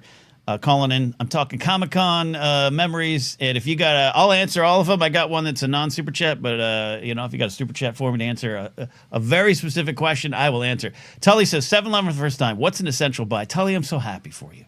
I'm so happy for you. Honestly, an essential buy. If you're a coffee drinker, Tully, get the coffee. If they got the blueberry coffee, oh, it's divine. Oh, it's great. Just sugar up and cream up right there. Get that. Other than that, you can get one of them taquitos if that's your thing. I think the pizza's underrated. It's a cheap buy. If you need to fill up on 2 slices of pizza for like $4, I think that's an essential thing for me. Check your candies. Check your big corporate candies. Check your big corporate beverages. But in terms of 7, check that back wall. Okay, you go in there and they got move past the taquitos and the hot dogs and everything that people make fun of me for. Like they thought that back in the day, everyone thought that's where I was going. I never touched those things. I went for the coffee and the sandwiches. They got fresh-ish sandwiches in the back. They got, Tully, do you like hard-boiled eggs? They got you. Pack of 2 right there in the back. You want some sushi? They got you. You want a salad? They got you. No. You don't want, come on, Steve. I don't want hard-boiled eggs from Come on, 7-Eleven. Steve. No. Okay, during this football season, you and I are going to do more bets. Uh-huh. And we got the first bet. Nope. No? A hard-boiled egg bet? Nope, not involving hard-boiled eggs. Sorry. The hat things and the appearances and the funny costumes, totally down for that. You're not going to make me eat hard-boiled eggs. I don't care. Okay. And I feel pretty good about it because my Eagles are going to kick ass in that bet, but we'll talk about that later. But okay, yeah. Can I tease the bet? We don't know what the bet is. Please. Yeah. Okay, just so when the football, I know a lot of you who watch aren't always football fans. But when the football season, the NFL season, because college, after school sports, we're not worried about. When the NFL season starts, the first big bet, whatever the bet is, if I win, Steve's going to have to wear a beanie the entire show. And if Steve wins, I'm going to have to wear a polo shirt the entire show. And we're going to start there, and we're going to work our way up to hard-boiled eggs. I'm just kidding. Don't worry about it. Well, we'll do more, though. I think that's just the start. I think we might be able to find a fun one like each week or something just to keep the juice with it. But yeah, there's not necessarily anything wrong with hard-boiled eggs, Brady. I don't love them, but I'm just not gonna. There's some things from 7-Eleven I'm just gonna not have, and that's one of those things. You want hard-boiled eggs that you made yourself in your own kitchen. I don't want hard-boiled eggs, period, to be honest, but especially not from 7-Eleven. I love a good hard-boiled egg. Really? I might get one tomorrow. That's just no, but I can't believe you didn't say Slurpee. If you're gonna go to 7-Eleven and get one thing, and it's the first time you've ever been there, get a Slurpee. I'm not. You know what, Steve? I'm not lying. I don't think I've had a Slurpee since 1992. Why? Not lying. It's just not your thing. Mushy red ice. It's not my thing.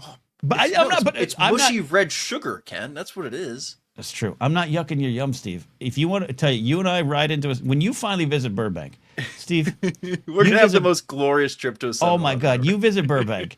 I'm taking it. We're going to the smokehouse, and I'm gonna get a wedge salad in front of you, and you're gonna love it. And then I'm gonna take you to the best 7-Elevens in the San Fernando Valley. Oh, we're gonna do a tour. We're gonna do a tour to Hunga and Moore Park. Give me the 7-Eleven tour. Yeah.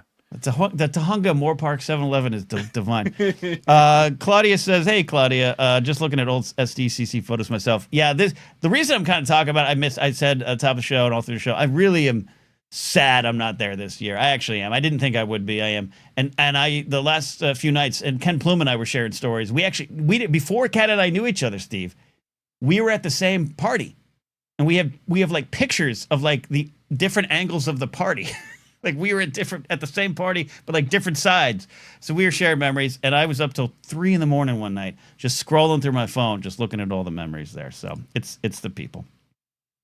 I mean, it's like me and Alden. Alden and I were both at that Force Center recording in 2019 in that room, and we didn't realize it till like 6 months ago. Yeah, probably sitting on each other's lap. It was so tight. Well, easy. I was with my wife. First of all, this was super generous. I really appreciate you, Chris. I owe you some Del Taco. Made it home safe. Looking forward to seeing everyone at KenCon 26 or 27. Very generous. I really appreciate that. That's amazing. Thank you, sir. And Kingsport. I'm going to get major problems. Give us a fantasy Comic-Con day one of each. One friend to spend a day with, a panel, celebrity greet, a meal. What party to attend? Okay, I'm going to work my way through this here. One friend to spend the day with at Comic-Con. Mark Ellis, because he's calm, cool, collected. Joe Starr, close. Joe Starr's a close. Actually, they're tied. 1A, 1B. If Mark's usually busy working, but I will say Mark, because he's just smooth. He knows how to walk through crowds like me. I know it seems weird, Steve, but years of working security in a mall, I walk through crowds better than like any other human. Like it's kind of weird, but until you see it, you don't understand it. And Mark's kind of got that. Joe Starr's just there's a calmness. You want someone who's calm around you. A panel to attend. I don't love panels, but whatever. I want the panel. I don't want to. There's so many bad panel hosts. So many. Hey, here's so and so from Collider movie reviews, and they don't know anything about a microphone, but they're going to lead this panel with A-list celebrities. I don't like that stuff. Go to the panels that are fun and lively. So I don't know how to answer that one. A celebrity meet and greet. I don't know. I was really the Ian McDiarmid one was with Joseph Scrimshaw. He made the right decision to get that, and that's probably the only one I would have done is just the Emperor. But if I ever get a chance to meet Ahmed Best, whether it's on the street or a celebrity meet and greet, I will pay the money to meet Ahmed Best and just thank him. A meal, 7-Eleven, loaded Doritos. Yeah, there's no way around that. In San Diego, there's a good place to get California burritos. If Adam Halavic's out there listening, Adam's down in San Diego right now having a California burrito. Do you know what a California burrito is, Steve? Enlighten me, Ken. No. It's a burrito. Okay. We all know what burritos are. Yep. And then here's the great part, Steve. They put French fries in it. In the burrito. In the burrito. In the burrito. Okay. It's amazing. I dig that. I'm down for that. It's amazing. Okay. I'm here for that. I got Slip and Steve, thank you for the super chat. I'm going to answer this one. It's a longer story. Can you tell us about the Daddy Don't Slap Me lore? And he also asked, tell me when it started. I'm going to answer that after some calls here. I got Ethan, I got David, and then we'll do that. Then we'll do some GOT. We might be here till 7:30 tonight. Fuck, I feel like I'm on backstage. Kingsport. What the hell is that supposed to mean? Because you all are very long streamers, and I'm impressed, Steve. It's a marathon, not a sprint, Ken. There you go. Give people what they want. Kingsport Cal paid his money, and I'm going to answer this. Sexiest cosplay you've ever seen in San Diego. Look, here's the thing. I like this question because there's so much wonderful cosplay at all these events. And I got to tell you, it's a lot of it's damn sexy. And it's not just sexy because of the ladies, sexy because of the men. It's sexy for all the wonderful folks that dress up. And there's some that, aren't sexy. I don't know if your Kylo Ren was sexy. I'm going to assume it was, Steve. But what I love about it is it's too easy to write it off as a sexy version of blank, right? I think a lot of times cosplay gets written off as that. It's just there's slutty nurses. That's overlooking the true art of the art form, the true art of the form, and the people that do it. So I've seen some good ones all the way around. I've seen some shirtless dudes that you're like, man, you know what? If I was playing for that team, I'd be that's a sexy thing. But to answer your question, honestly, Cal, I was witness to a rather famous cosplayer, Adrienne Curry, who I think she got married. I don't know if she changed her last name. I've since unfollowed her because let's just say she went down a political path that I just didn't find aligned with my beliefs. She's famous for being a cosplayer. She was a kind of a queen of Comic-Con kind of vibe. And one year, her and about 3 friends were going around the con. They were being filmed. And Steve, I just, I know what I like. And they walked by and it was just like, that's like some of the sexiest stuff I've ever seen in person. Like, that's the stuff that a 14-year-old Ken would have been like, that doesn't exist. They were so sexy. They were so well put together. They put so much work in the costumes, and I was just not checking them out. And cosplay is not consent. You see those signs up there. And in fact, one year, I think it was maybe the same year, one of Adrienne Curry's friends got assaulted. Someone just grabbed her out there. There was a police chase. It was kind of a thing. So I take that stuff seriously too. So I wasn't ogling. I wasn't looking too, but it was to be appreciated. And then they promptly yelled at security guards because they wouldn't let them in a door. And I immediately was like, well, that boner's lost. And I just kept walking. Just kept on. I was like, because it was horrible. They dressed down the security guard. It was like, we need to be in there because don't you know who I am? I was like, oh boy, I'm out of here. Okay. Boo. So there we go. What do you remember what characters they were? No, one of them might have been Poison Ivy or something. I'm not great with comic book characters and stuff like that. It wasn't Star Warsy stuff. Adrienne Curry, I think, got kind of put on the cosplay map with a Hutt Slayer Leia outfit she did years ago. So anyways, but also there's many, many more. It is what it is. It's cosplay's pretty sexy stuff. So yeah. Chris Keever says Adrienne Curry. That's a name I haven't heard in a long time. Yeah, she kind of dropped off the map when they started requiring things like vaccines and stuff. But I'm not here to judge people. All right, let's take some calls. I'm gonna make Jared wait like he's Kingsport Cal. Let's take a call from Ethan. Ethan, buddy, happy to have you back. How you doing? Doing great, Ken. How are you guys doing? You know what? I thought I started the show and I did not have it. I fell asleep. I'm in a bad mood, but you all put me in a good mood. You seemed a little cranky at the beginning there. I'm not gonna lie. Okay, Ethan, you have kids, right? You have kids, right? Yes, I do. When your kids wake up from a nap, they're not in a good mood, right? It depends, but yeah, not normally. No, it's been a while since they've napped.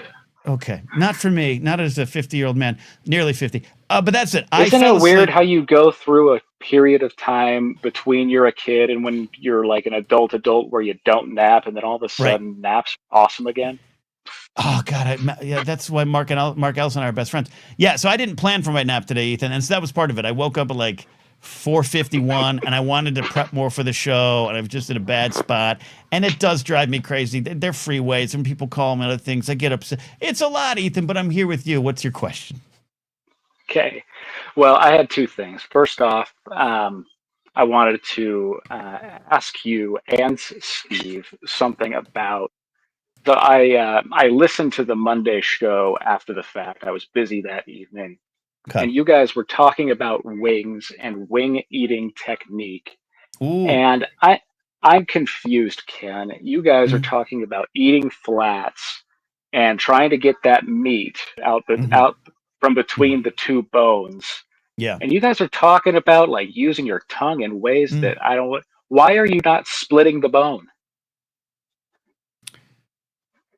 You know, Ethan, I'm going to tell you something. I don't have an answer for that. I don't know. Steve, you take your thumb and your index finger and you put it between, like in the cartilage between where the two bones meet, and you split the bone. You have two drums. Done. I mean, Steve, you're more, you're more of a bone-in guy. Have you split your retort to this? Yeah, no, okay. So my daddy always told me not to break the bones because, probably because he just thought I was a dumb kid and I was end up like choking myself somehow. Well, we're not talking about breaking the bones. We're talking about splitting two separate bones. Yeah, it's not. It doesn't. Yeah, Ethan, I wish it was always that simple, and I wish it always worked that way. Unfortunately, the world is not as black and white and as simple as always being able. You know, every chicken wing, it's like they're like snowflakes. No, you're right. Every chicken wing is a little unique. They're like every chicken wing they is a kind of are. You know? He's not wrong. Yeah. So they're not all gonna like break in that way. So no, I just listen, man. Let me just say the skills have translated just fine, and it's I'm life. good with it. No, hey, and I'm all for that. Don't get me wrong there. I'm just saying that when it comes to eating wings and not the thing you might be practicing for, there is a better way. Ethan, I appreciate you. I know you got a second question here. I'm not ending the call here. I did Comic-Con related. So. Comic-Con, yeah. What was that? So I came out a little hard against bone-in wings on Monday, and I get, like I said, I get the argument that those are actually wings. Everything else is a nugget or a tender. I actually respect that. I get that. But I'm a boneless wing guy, and I made a big stink of it. I got off air to make my chicken and my noodles, and it turns out at Trader Joe's I grabbed the wrong bag of chicken. I thought I grabbed chicken breast. I actually grabbed a bag of chicken wings. So all this week, Ethan, I've been having bone-in wings. So you know what? Maybe tonight after the show, I'll do what you said, and I'll split the bone and report back to you. There you go. And then, so my Comic-Con related question for you. Yeah. Has there ever been an item that you have purchased at a con that afterwards you were like, why did I buy this? Like, yeah. What was the item that you looked at on the floor and you said, man, I have to have this. And then you got home and you realized either where am I going to put this or why did I think that spending this money was good? What was that? Great question. And I over the years I wouldn't say I've done a ton of shopping at cons because usually I'm working them. Usually I'm flying and I don't have the room back. And so a lot of times I'm happy about some things I bought. Like I bought a Han Solo Kenner out of the package for like $10 and those kind of things. I like that.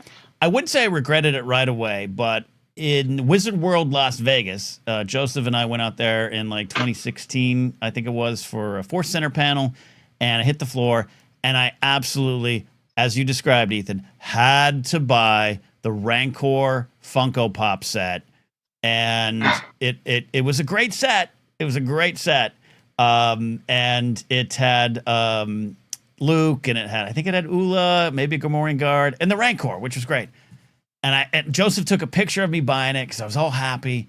And it sat in my storage shed, first my closet, now my storage shed, until I sold it earlier this year. And I remember when I pulled it out of the back of the thing, I think I sold it. I don't even remember. That's the thing. I don't even remember if I sold it. But I remember at one point this year, Ethan, looking at it and going, why the hell did I buy that? Why did I buy any of these things? I have no desire for them anymore. And there's little things, little Funkos I like. I don't mind. I have some Danny ones over there. I have a Jorah and Danny one I really love. But I distinctly remember, Ethan, seeing the Rancor one and thinking of the picture that Joseph took of me and going, "What? I think I just did it for the moment. I just did it because I felt caught up, and I wish I didn't do it." Well, there you go. There you go. Well, I myself have not been to a con, but one day I'm really hoping to make it in 2027 to the Get on out. Star Wars celebration. I would love to. We'll just have to see what life brings in store. And it's a couple years away. I agree with that, but hopefully we'll see you, buddy, and maybe we'll turn it into a bit of a BlatherCon. That would be great. Have a great rest of your night, buddy. Thank you, Ethan. Love that call. Great stuff there. Solkster 99, Steve. The meat on the bone is tastier and more succulent. Chicken wings eating's pretty sexy. Yeah, they get it. They get it.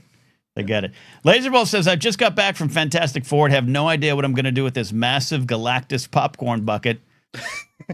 I know someone else in my life, and technically through Fortnite, your life, who went out of their way to buy that bucket today, and I'm going to check in with him later to see if he regrets it. No, I know for a fact he doesn't regret it. I'm happy for him. I hope he got that bucket. Let's go to David calling in here. David, thank you for checking back in tonight. How are you doing, buddy? All right. So I went to San Diego Comic-Con from 2002 to 2007 before I was basically priced out. Yes, going right. down there. And those are the years that it went from being the biggest comic book convention in America to being the filled to capacity Hollywood happening that it is today. Right. So when the first time I went there, I was able to get tickets at the door. I showed up without tickets. Yeah. On a Friday. Wow. Yeah. And it was nice. Yeah. It was crowded, but like the panels, like Hall H wasn't a thing yet.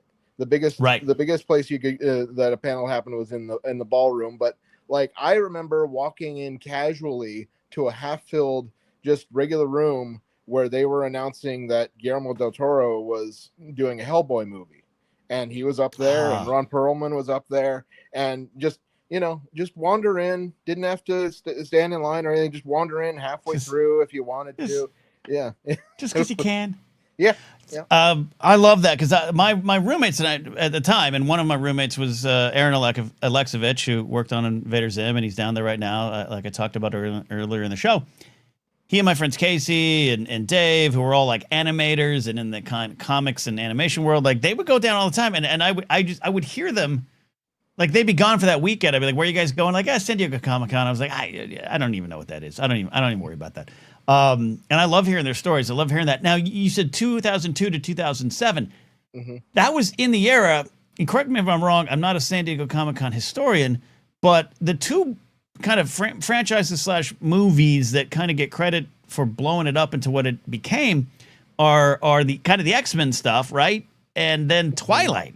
And wasn't it around that time, towards the end of that run? I can't remember if Twilight, I think was there. Well, I think it was just after. I think Twilight was just after that. Because I was hearing stories of people camping out for Hall H.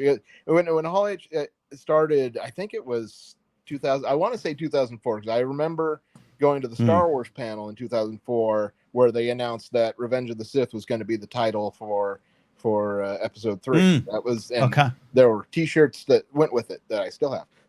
So that's the first time I remember there being a Hall H, and you didn't have to camp out or anything like that. It was just they realized they needed this big space for the and you could just get in, and it wasn't until 2007 that it was like, oh, are you gonna be able to get into Hall H? I don't know. But I got into the Paramount panel that year was pretty stacked. It was the J.J. Abrams Star Trek. It was Kingdom of the Crystal Skull, which they didn't have anybody there live, but they did like a feed to where they were filming, and Spielberg and Harrison and everybody would, talk to the audience from there. And that was also because Marvel's deal was with Paramount at the time. That was when Favreau first announced Iron Man, and you got to see the trailer there. So that was a stacked panel there. That's amazing. I just did some quick research. So X-Men, maybe it's not just Comic-Con, but also X-Men, the modern comic book movies maybe kind of emerged from that. That's maybe a different conversation with film files like yourself. But looking at some quick Comic-Con stories here. The first Twilight movie premiered at Comic-Con in 2009, which doesn't necessarily mean it's Hall H. I think the first Hall H was 2011. So I definitely went to Hall H. I mean, that was definitely a thing from 2005, 6, 7. But I mean, okay, here it is. So sorry. Okay, I'm getting more. The teen vampire movie Twilight arrived in 2008 and completely changed San Diego Comic-Con that year. This is all fascinating stuff. Anyways, I'm gonna get lost in this. This is what I'm gonna read tonight when I fall asleep. I want a documentary on this kind of stuff. David, should we put together a 9-part Comic-Con? Yeah. The influence of San Diego. It's fascinating stuff there. That's great. So you haven't gone back since for just life reasons, or? It just cost too much. It was too hard to get a hotel. Too hard to get everything. Yeah. So, but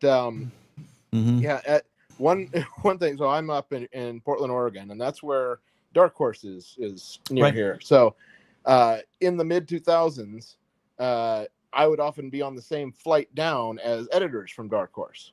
And I remember there was one time, they would have their little conversations there on the plane, and they were talking. It must have been Randy Stradley or somebody who was in charge of the Star Wars comics, and they were talking about how they had recommended somebody to work on the Clone Wars animated series, and it's got to be one of two people.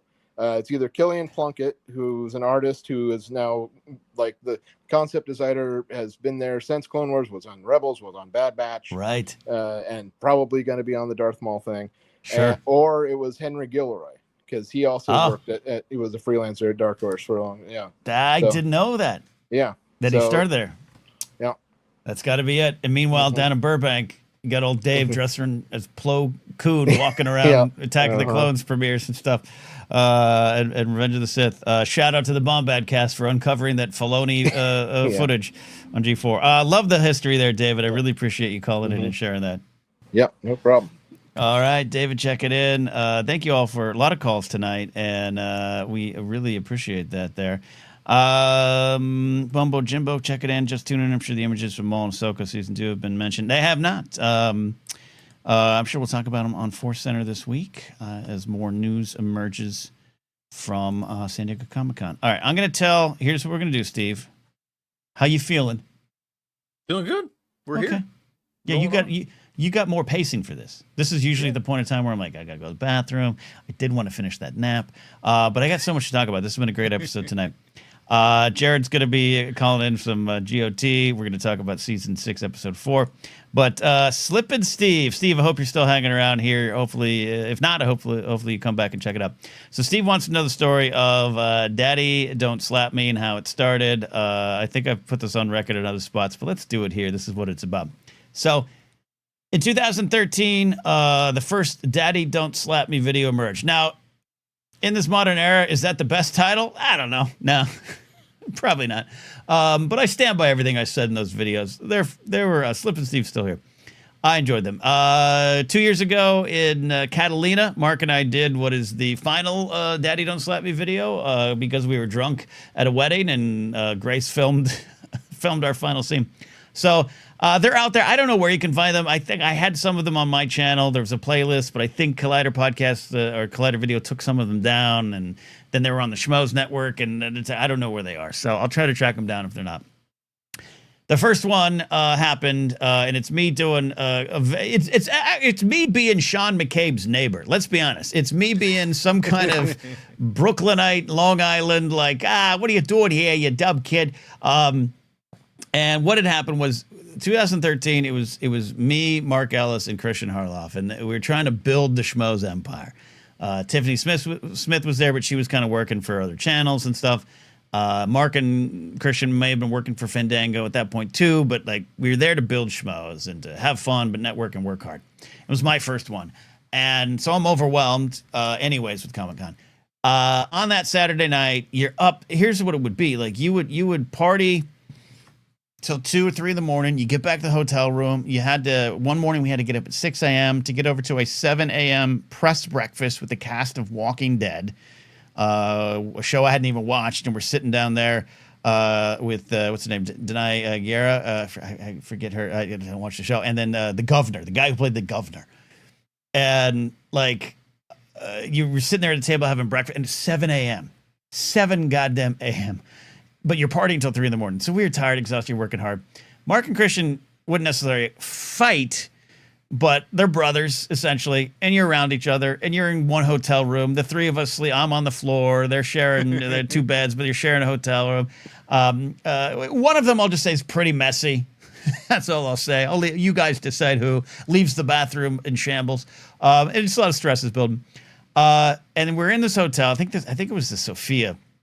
Again, I have this memory of all the hotels. And we're in the lobby on a Saturday night, and Mark's at the desk, and he's like, there's a lady there starts getting mad at the front desk employee, but Mark's in line, and Mark's not a demonstrative guy, but he kind of says something to her, and she starts yelling at Mark. But he keeps his cool, and and Sean McCabe would love. She's like, "I'm from New York. I'm from New York." And Mark's like, "I'm so happy for you being from New York. I'm so great." And she's screaming, and Christian's filming it, and it's just we're in the lobby, and I'm just like, "What is happening?" And that kind of calms down, and we go up to a room. So Mark's tense. He doesn't love confrontation. He and Christian, we're getting ready to go to a party, and there's like no food. We're all hungry. And Mark and Christian literally an hour earlier had said, we haven't had any fights on this trip. That's great for us. And an hour later after this incident, which had nothing to do with them, but it was just the tensions were up, we go up in the hotel room, and they get into a shouting match. Mark and Christian are screaming at each other. I don't even remember what. They're upset, their attitude, so Christian and I were like, Christian's like, we're going to go get food. Let's go get food. And so I walk out with him. And we couldn't get it, you don't have time to get a restaurant, and you there was nothing. There's no like little fast food stuff. The only place open, it was too late at night, was a Subway sandwich spot. So Christian and I go in there. Christian's his mood's getting a little better. We convinced the guy, and this is before I took the picture with Will Forte. We convinced the kid. I don't. Christian does. We're ordering a sandwich, and Christian goes, "You know who this guy is, right?"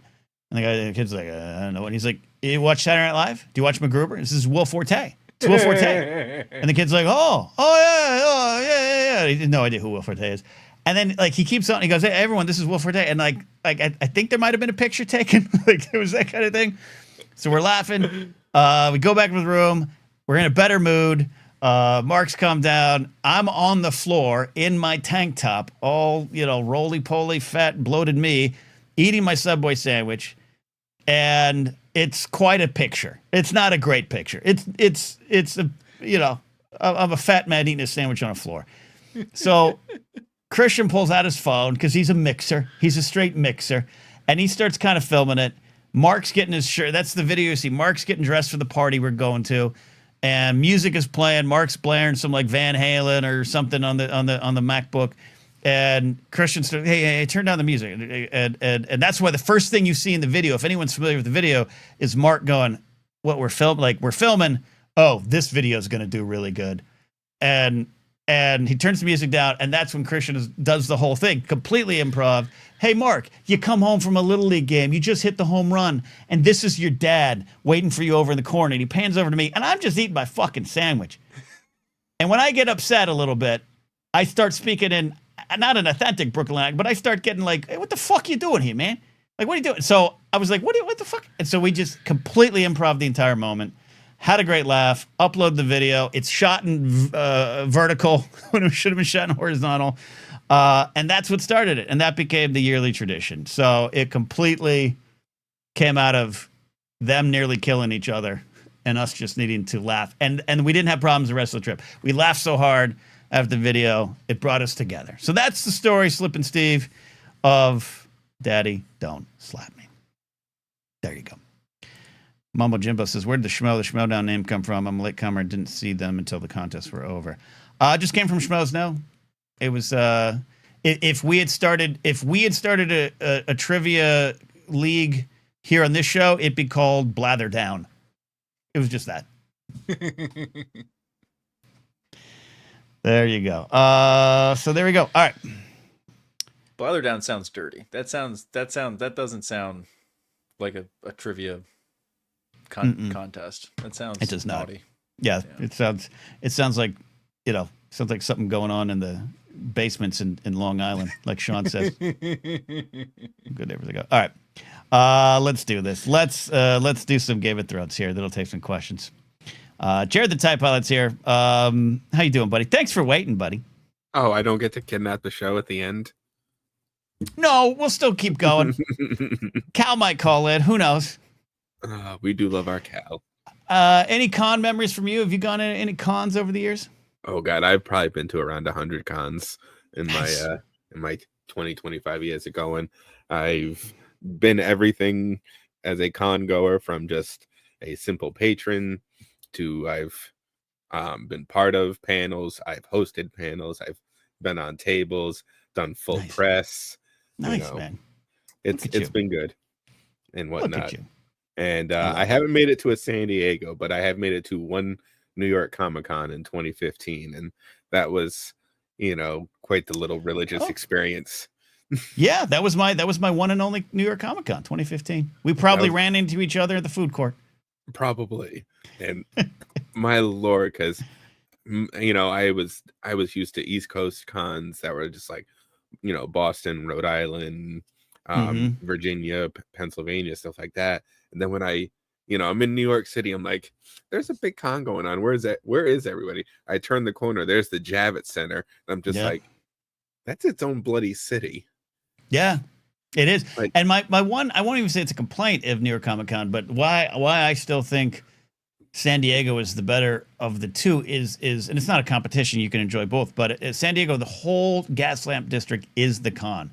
The whole city becomes the con. You never leave it, which could be exhausting until you can get to the safety of your hotel room. But New York, once you cross the street and you're away from the Javits Center, you're just in New York, I love New York. Not a problem, but I like the vibe of San Diego. It's completely around you. No, I could definitely dig on that. That's why it's, celebrations got to come to Boston, because you come out and just the vibes are around you. Vibes are all around you. Yeah. All right, let's do this here. As we like to do here, Jared calls in and has some questions about Game of Thrones as we do our rewatch. We have reached season 6, episode 4, right, sir? Yes, sir. Tonight we've got the Book of the Stranger, D&D writing. Our boy Daniel from last week back again for directing. Our poor director of The Glass House that nobody ever saw. Oh, that fact still makes me giggle. That poor man. Poor man. Poor man. But this is one of those interesting episodes where, as you said earlier, here on Blathering, that it teaches us the how and whys of fighting in Game of Thrones. And from many perspectives, from Jon trying to say his war is over, and his sister just pulling him back in, Theon on the islands, Dany out in via Dothrak. Just such rich themes in a show that doesn't have themes.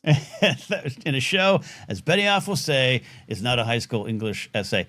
And I've always thought Benioff is, quite frankly, a little bit of a liar. The show is so rich with themes. This episode jumps out at me. It is one of my favorites of the season, and I did the rewatch getting ready for this episode, and I just kind of forgot how much I love the episode, because in a show that is 8 seasons of who's going to win the throne, who takes over the kingdoms, how do we defeat the Night King, houses fighting, it is a show that is about power, and power is power, and how do you win, and how do you actually solve things.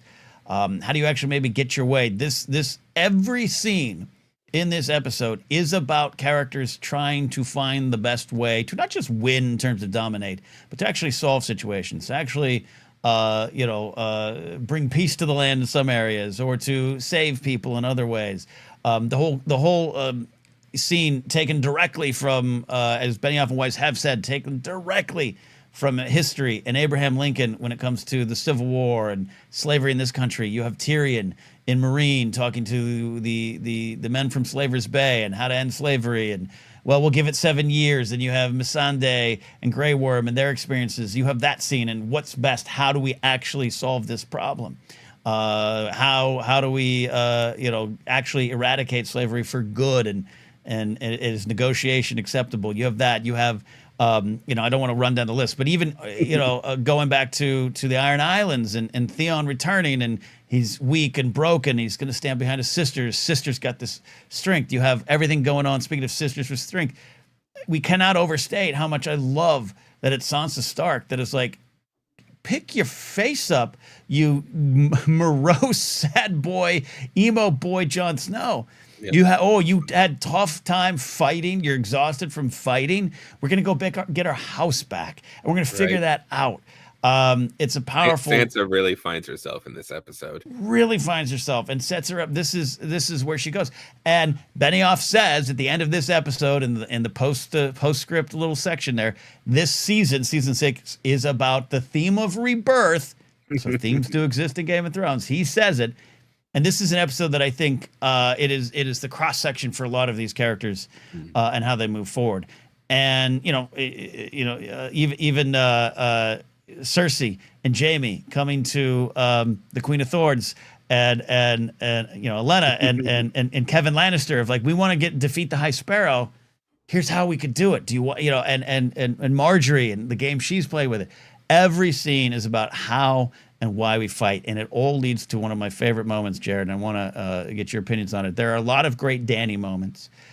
Character we love, a character that has a hard time just getting her goals out there. A lot of people resist her goals and dreams all through the show to the bitter end. Going to Vastothrak, and how do I get out of this?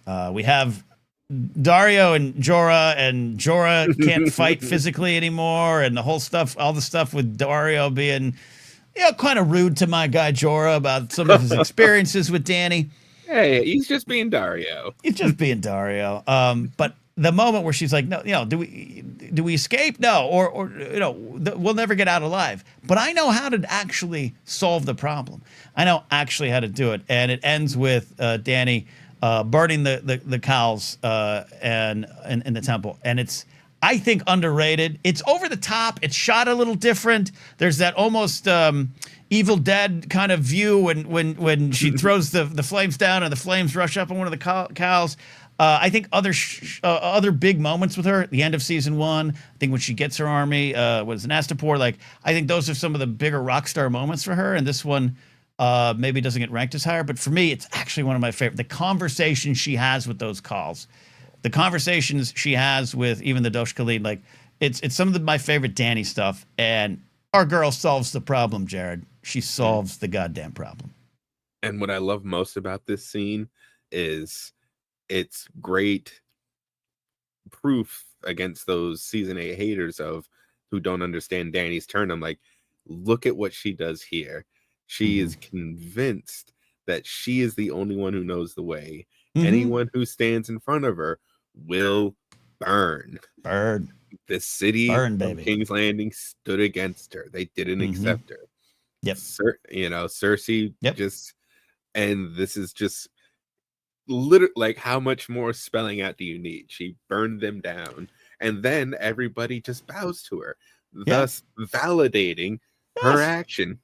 And also just that quick little side thing. I do love how the burning things go from just nice coals or wood in the chasm to when she pushes it, somehow they're like liquid and lava. She's flinging flame. Look, I agree with you. And this is a moment that I cheer for Daenerys Targaryen. This is a moment. This is our girl, our queen, our Khaleesi. And that's what they've always said, is along the way, every step of the way, I think she burned and eradicated the world of bad men, and you were supposed to cheer her, but also we didn't take time to just question where it would end up. And it all makes sense to me on a rewatch, which is why I like exploring the rewatch. And again, it doesn't mean that to me that the ending is all about her doing something bad. It is about finally a world treating her bad and not accepting her, and that's not what she wanted to do. She wanted what was in the Red Keep. She wanted to save all the people, as she always did along the way, because she does it in this moment. She saves the Dothraki. No, it does, and it's just, and with Danny, it's that wonderful, to me, complicated thing of, it's a combination of a world not accepting her, but it's a world she feels entitled to. Yes. You know, Jorah told her the best blunt way was, I believe it was Jorah. Aegon didn't conquer Westeros because he had a claim. He did it because he wanted to. Mm-hmm. Yeah. You know, you don't really, like, you have the claim because you have dragons. Indeed. So one of my favorite episodes, one of the final things I want to talk about here, Jared, though, is, and someone mentioned it in chat, is the reunion of Jon Snow and Sansa, which is really emotional. I remember watching it the first time and kind of getting a little teary-eyed. And we know that these characters never actually had a scene together. They were around each other and everything, but you go back, they didn't have a scene together. And I just love that we were so invested in the Starks. We're so invested in these characters' journeys that take them to wonderful places and horrible places. And they have to go through just these tremendously bad things. And then they have this moment. And it's so warm. It's so just rich with emotions. And it was the first time they were on screen together. I think it was one of the bigger accomplishments of season 6. It really is. And it goes to reward the show for how much character and depth and lore that they've put into the show that you don't see necessarily on screen. So when they talk about how Sansa was a bitch to him growing up, we didn't need to see that. We believe it on Jon's face when he just kind of smirks and goes, yeah, you kind of were like your mother. Yeah, you were indeed. Well, Jared, thanks for taking me through the episode. It's one of my favorites. It was a great rewatch. There's more to dive into. These are shorter rewatch discussions here. Yes. I might return to this episode down the line. Next up is season 6, episode 5, right? Oh, yes. God, are we ready to cry? Yeah. Oh, my Lord. Is it that one? Is it that already? It is time for the door, my friend. We're going to hold that door. Okay. All right. I'll gear up for that. I'll, you know, get some tissues to cry into. I was going to say, should we have Alden on standby for you in case you need we to? Might have to. There you go. Thank you, Jared. Appreciate that. Don't forget to like, subscribe, and tune in for the live shows with Ken and Alden as well, guys. There you go. Appreciate that work there. Jared, check it in there. Love that. Steve, I got to take care of, I'm not leaving the show right now, but I got to take care of family business. Is that okay? Yeah, we'll go for it. I hope everything's okay. All right. My cousin Michelle's checking in from the desert. Oh, Michelle, hi.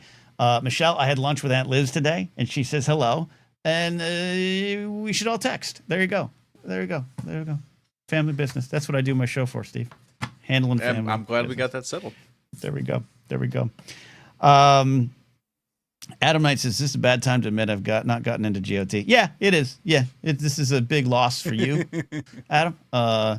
Some people might say the same about me and Deep Space Nine, but don't listen to them. This is a loss for you. All right. We got a call from Brennan lined up here, but there was some other stuff to talk about tonight, Steve, and as we go into what essentially will be the third hour for a few minutes. Did we start? This is where we start drinking wine on air, right, Ken? This is where you do. Yeah. What's on your mind tonight? Also, I'll say this. It's in your show notes too. I have not publicly addressed the passing of Ozzy Osbourne, and I will now. I personally was never a huge fan of the music. He's one of the people that I respect his place in the story of music, Black Sabbath and heavy metal and all that stuff. So I'm not against him. It's just back in my radio days, I was an afternoon music kind of guy. He was for the night shift, but I was a fan, and it's fascinating. My memories of him more have to do with him as a reality star.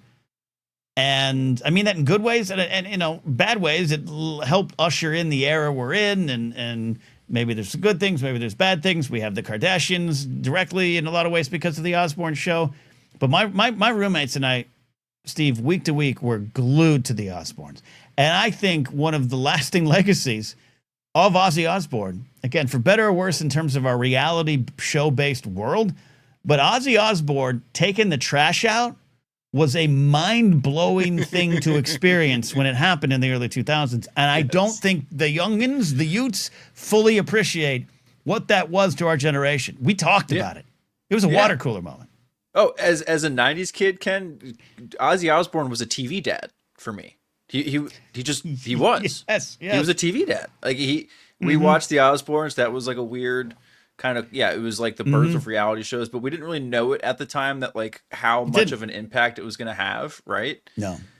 But yeah, no, Sharon and Ozzy and the kids, it was a weird glimpse into how crazy rich rock star family lived. And yeah, I was like afraid of Ozzy Osbourne as a kid, because I just saw the music videos and things, and just, learned about like the bat and all this. So I just thought he was scary until I was like, a kid and watching the Osbournes and be like, oh, okay, whatever. But also, like, when I was really little, the Thriller music video scared me too. So.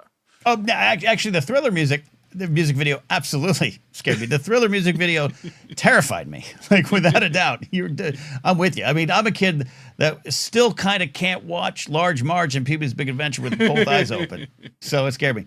I'd love to say, no, Ozzy, I saw someone post that Ozzy Osbourne is, like, rest in peace to the man responsible for like 5 satanic panics through different eras. And he's absolutely true. So I wasn't encouraged to watch or listen to him in the 80s. So it's another reason maybe I didn't gravitate towards music later. And then here's the thing too. I talked up top about Hulk Hogan, the man known as Hulk Hogan, building his legacy on a completely inauthentic life, and he did a lot of bad things. I don't think he ever corrected it. He still continued to be who he was. Ozzy, there's a lot of things in his past that ain't great, like a lot of rock stars. And I'm not just talking about drug use, but things he did, things he said, things he was.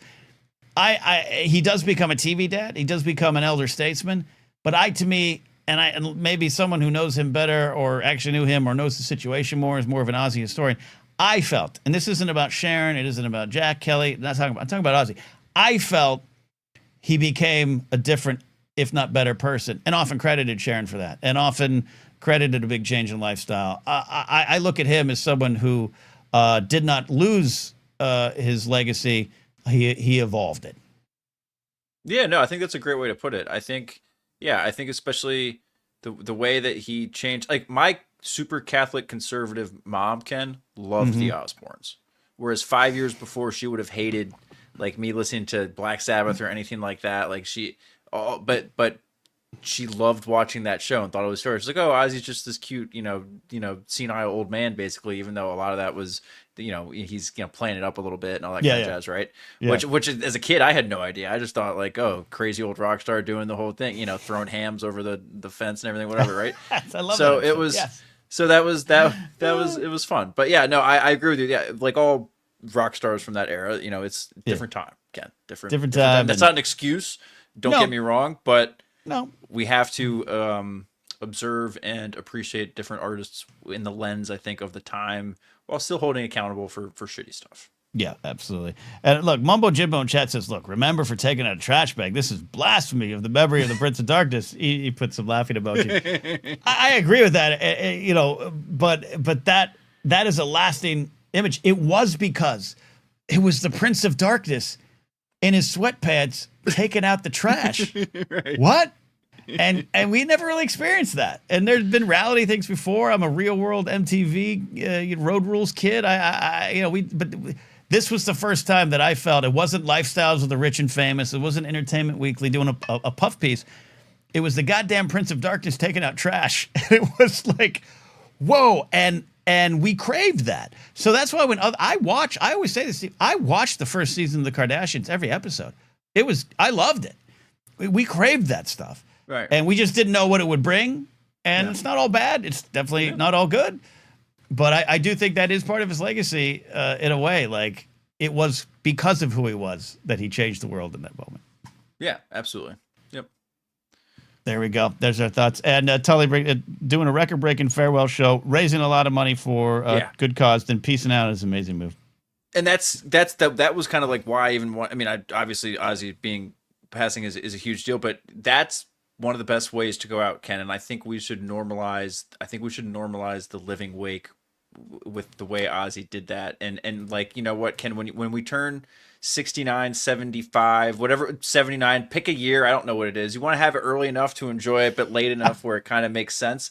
You just have a living wake party where it's like, you know what, in case I croak in the next 5, 10, 15 years, we had this moment. We were all here. You all got to say the nice things to me while I was still here. Yeah. And but not just when I'm dead. Right. I think that, you know, kind of like what Ozzy did. Look, if I have I think we all should be so lucky as to call our shot, right? A little bit. Right. We don't all get that chance, and we all won't have that chance. But if I get to call my shot, I mean, we're going to do the longest Blathering stream ever, and I'm still going to make Kingsport Cow wait to the end. That's what we're going to do. Quick swing through sports, then I got Brennan back in the queue to call. Where are we at with NFL? The countdown to kickoff is 42 days, Ken. I had a couple of quick little facts on 42 days. I'm trying to remember off the top of my head. They weren't very good. One of them was like, I've got my notes right here. Here we go. 42 days. Randy Johnson went 42 scoreless innings, Ken, in 1997. That's pretty impressive, right? Yeah, he did. Yeah, he did. And in 2003, David Blaine lived in a glass box suspended over.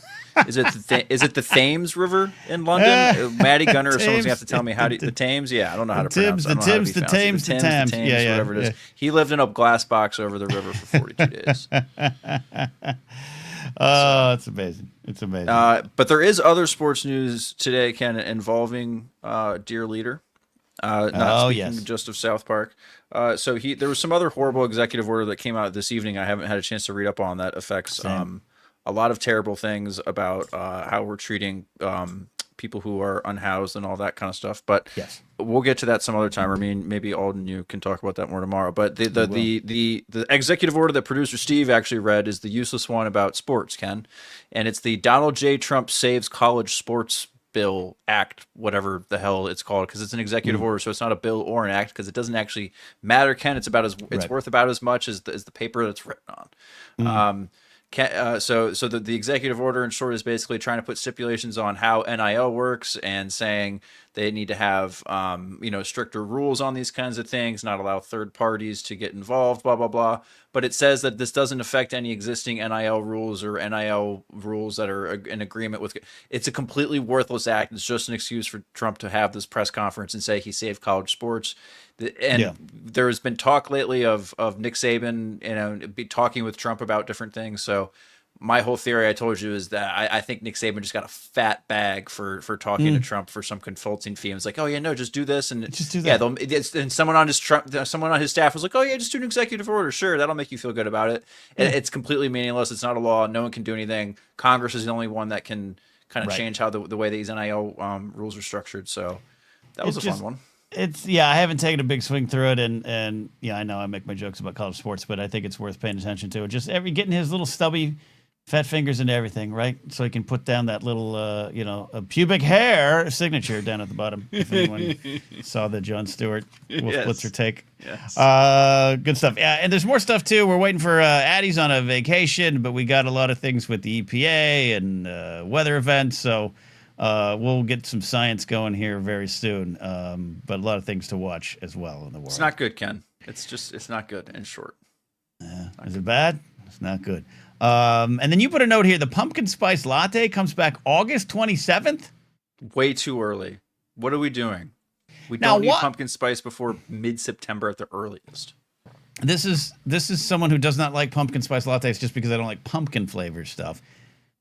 What is it? Just because it was always brought out during the holidays that makes it a holiday thing? Like, why couldn't you have pumpkin spice in August? It's because it's like a soup season thing. It's like pumpkin spice connotes fall. It connotes fall, right? Like pumpkin spice lattes. Yeah. What is it like? It's like if at least in my experience, Ken, it was pumpkin and college campuses and everything growing up. It was pumpkin spice lattes, the UGG boots, the jeans, and like the furry sweater vests. That's how you knew it was fall, right? And everyone was walking around with their pumpkin spice latte. this is one of those don't have a skin in the game kind of situations. I just don't like the flavor. Yeah. You're right. Spooky season. I get it. Pumpkins, fall. But I'm just saying, have it in July. You could, if you like it. But I'm with you. It's also not about the latte. It is about the pushing up of the seasons. Like, let's stay in some season length. Right. Man, can we just not, like, I get have what you want. Love is love, Ken. I'm not trying to tell people what they can't have. Pumpkin spice latte is latte, Steve. Latte exactly. is latte. But at this, like, do you want to see Christmas decorations up in April? It doesn't put you in the mood and the spirit, right? Like, to me, pumpkin spice lattes showing up in all the commercials and everything. It's like right now, Ken, I just saw my first back to school commercial like a week ago. That should be illegal. It's July. Give the kids at least a month. For the love of God. Start the back to school commercials the first week of August. Don't give them the PTSD trauma of school being back soon. It's July 24th. Let kids be kids. Yeah. And let pumpkin spice lattes. Let pumpkin spice lattes be pumpkin spice lattes. This poor summer, man. Summer, like it's not hot enough as it is all the time everywhere anyway now because of global warming. Well, poor summer can't even have its own time anymore. I was just gonna say you're right. Poor summer. It's been foggy all week in LA. I've woken up and been like, "Ooh, I should get a pumpkin spice latte because it's overcast." It's not time yet. July. It's July. It's not time yet. All right. Let's do some calls here. He's been waiting patiently. He checked back in, so I want to make sure he gets on the show. Brendan Mystical Mars here. What's up, my buddy Brendan? Sorry for making you wait so long. Hello. What's going down, buddy? What's going down? Well, you were asking about Comic-Con memories earlier. Comic-Con memories. I know you haven't been to San Diego, but you've been to plenty of cons in your day, right? And the whole thing about don't meet your heroes. Well, I did meet you and Joseph, and you guys were awesome. So, well, Brendan, you make it easy to be awesome. How about that? Oh, how nice! Steve, that did sound sincere from Brendan. Did it sound sincere? I mean, look, man, coming from the guy who doesn't remember meeting me, I can't really defend you on this one. Sorry, you're on your own. Okay, I remember meeting Brendan. We had a great photo. Yes, with my FCL belt. What other things did you love about your time at that con, Brennan? Well, I met Alex and Molly also, and that was nice. Yeah, they're okay. Yeah, I mean, I like you and Joseph Bitter, but that's just... Take that, Damon. I hope that Molly's not in the chat. But, unfortunately, no. I love Molly and Alex with all my heart. Well, interesting story. So I'm in this after I met you at Star Wars Celebration there in Anaheim, I went to get a photo op with Giancarlo Esposito. Oh, nice. So I get in line, it's me and my dad, and we're going along, follow the tape to the line, and the line's a little backed up. So Dad says to me, "Well, let's go to the next line to the left, because it's less busy." So we get in that line. Mm-hmm.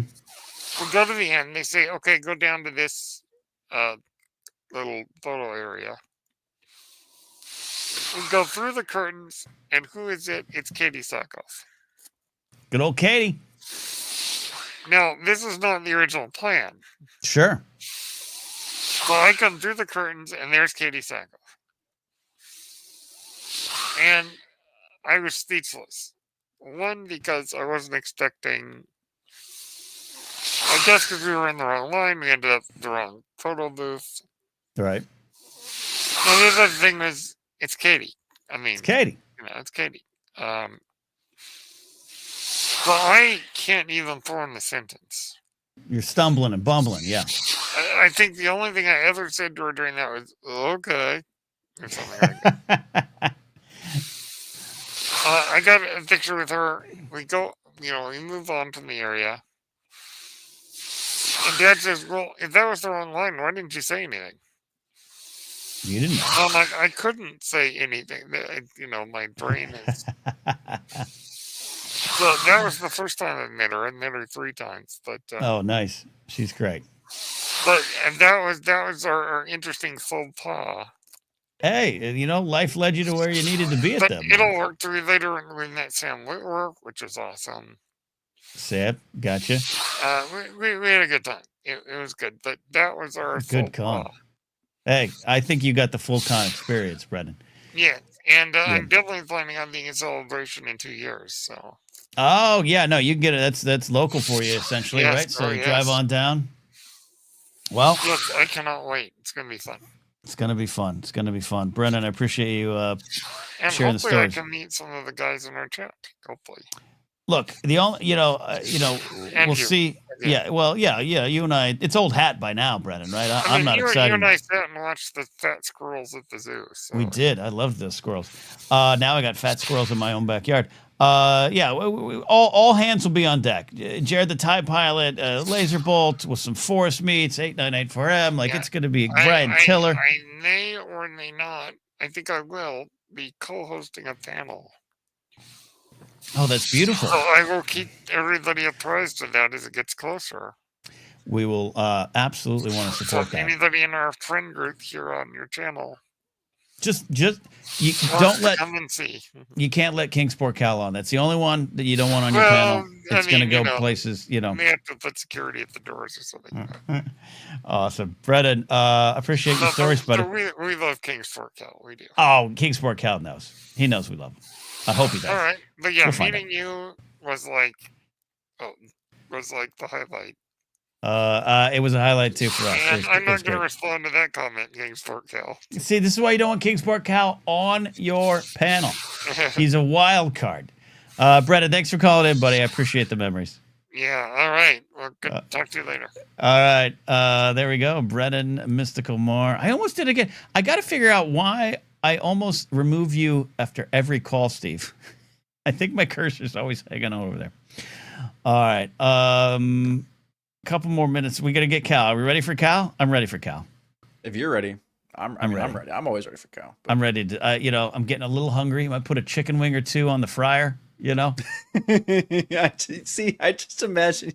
I asked how you cooked your chicken wings the other day, and you're like, "Oh, I did them on like the stovetop," and I'm just like, "Stovetop." I just imagine you sitting there, Ken, in your kitchen with like tongs, like flipping your chicken wing on the. Like that's. Yeah, that's exactly what happened. How'd you know that?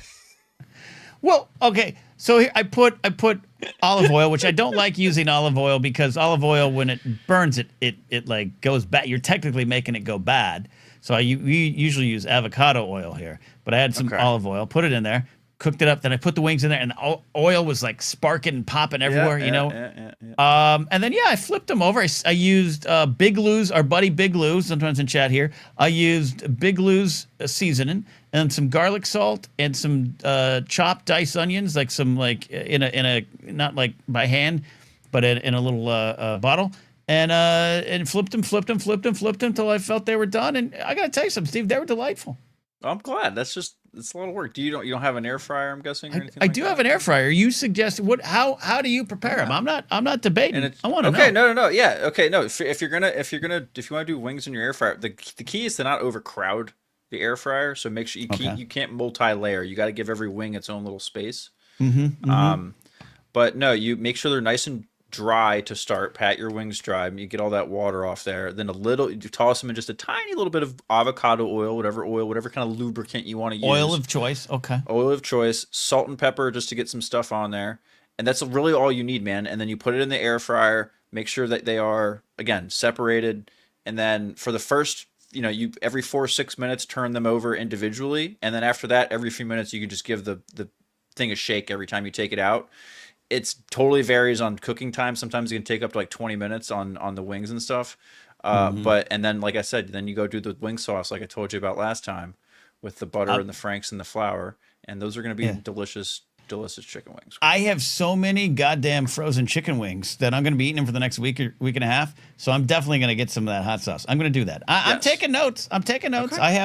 I don't like toast. My toast, I do have an oven, but I think the air fryer, maybe we'll put them. No, the air fryers, if we're doing chicken wings, the air fryer's the way to go. And if they're frozen, let them thaw out before you put them. They're very frozen. Yeah, they're like thaw them out because then you need to use the towel to dry. I'm telling you, that is the difference between soggy, greasy wings and crispy, good wings. Is getting all the water out of there. What's your suggestion for thawing them? Just in the sink? No. Put them in. No, if you have the time, like if you know you're gonna have wings tomorrow, put them in the fridge tonight, and let them. You don't folks, kids at home, don't thaw meat outside of a refrigerator for over like 3 or 4 hours. It's not good, especially. It's not good unless it's your Thanksgiving turkey and it's like 20 pounds or whatever. That's a different story. That's different. But all right, I might do this. No, thaw your meat in a refrigerator. Deep fried. Eat the. Hey, Brady, you come by and eat the cartilage, okay? I'm leaving all the cartilage on. All right, let's get to him here so I can get to my wigs. King Sport Cal is on the show. All right, buddy. You know, you paid. I asked. I answered your question. I feel as we've. What's that? No, I said, yeah, you did. Hopefully you can hear me. I can hear you. You were a little fuzzy, but I hear you now. All right. I don't know how this is going. Yeah. What? No, continue. Oh, well, I don't know, man. I was on YouTube the other day and I seen people profiting off of my life. Yes. Wait, profiting off your life? Oh, my camera light just fell. Okay. Who was I profiting off your life? No. So I seen randomly some channel where a guy was like, I survived off of Dollar General food for 10 days. If I knew that was all I had to do, this channel, that video alone had 3 million views, Ken. 3 million views. I do that shit weekly, Ken. Weekly. Then start a channel, Cal. Start the King Sport Cal Survives channel. I mean, do it.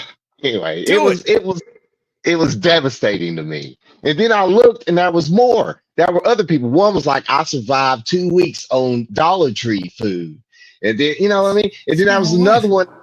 That was another one that was like I survived one. This one was sad though. It was like I survived one day using only nothing but Dollar Tree technology.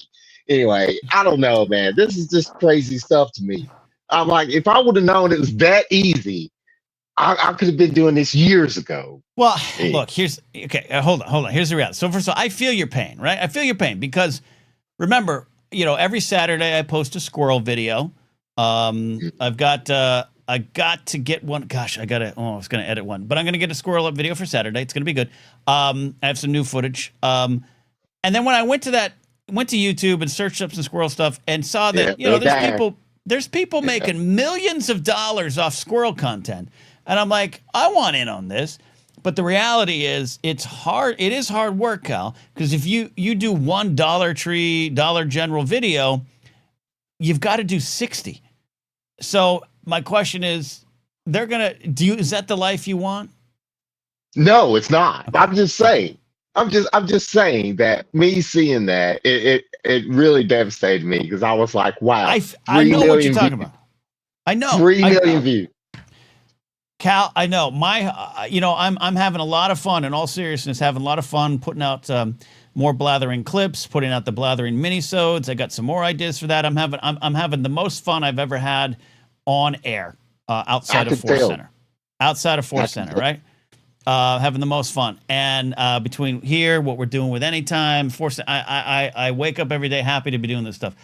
I'm just hoping that I do one video that goes to, if it gets 3 million views, maybe I can pay my rent for the next 2 months. And then I see other people just dropping stupid videos or doing things that I've done and make it, and the resentment does build. It does, but Cal, they're willing to put in the work. I'm not willing to release 19 squirrel videos a day. So what can I do? And what can you do? I mean, I'm not, well, I am complaining about it, but it's not like I'm going to do anything about it. You know what I'm saying? I mean, that's fine. They want to do that. That's fine. But it's just the fact knowing that is my life that they are pretty much profiting from because they're doing it because they got all the money in the world. Then to them, they are slumming it. They're like, oh, I'm going to live for 2 weeks off of Dollar General food. I do that for a living. You're like, that's my life. That's my goddamn life. I feel, Cal, you are 100% right. It would be like if someone was like, ooh, I ate a sandwich from 7-Eleven like a poor person. And I'm like, whoa, hold on. First of all, it's a good salad and a good sandwich. Second, what are you doing? So I feel you, Cal. I feel you. I'm here for you, buddy. It's disappointing. Anyway, Ken, enough of that. I know you don't want to make this 3-hour stream. I got a quick question. I might have asked before. I can't even keep count anymore. What is it? 193 episodes. I don't even know what I've asked you. But my question is, are you still going to buy physical media, as in movies, CDs, etc., or are you just like a streaming guy now? Because it's more convenient. I'm just a streaming guy now, unless there's something of import. I think I don't have a physical copy of The Rise of Skywalker, and that is the only Star Wars movie I don't have. So that's on my list to track down. What's that? I said rightfully so. I'm just kidding. Okay, get out of here, Cal. Okay, once you choke on a Dollar General taquito. Hey, those are so good. Is that. Okay, let me answer your question. And then, like, in terms of physical media, no, I'm not going to buy CDs anymore. I just don't have the space. If I have to move, I have to live in my car. I don't want to have those things in my trunk. Yeah. But I do want to get the Lady Gaga last album, the Mayhem album. I want to get it as an LP. And I did go one day I was going to treat myself. And that's when I didn't realize LPs cost that much now. And I just I can't do that. So there you go. Well, I don't know. I've seen some at Walmart not too long ago, at the Walmart, and I didn't look at the price though. But I've seen some new albums coming out on, like you said, on the big box stores all have them, and I just was naive to the cost. That's all I'll say. It's one of those things like. Look.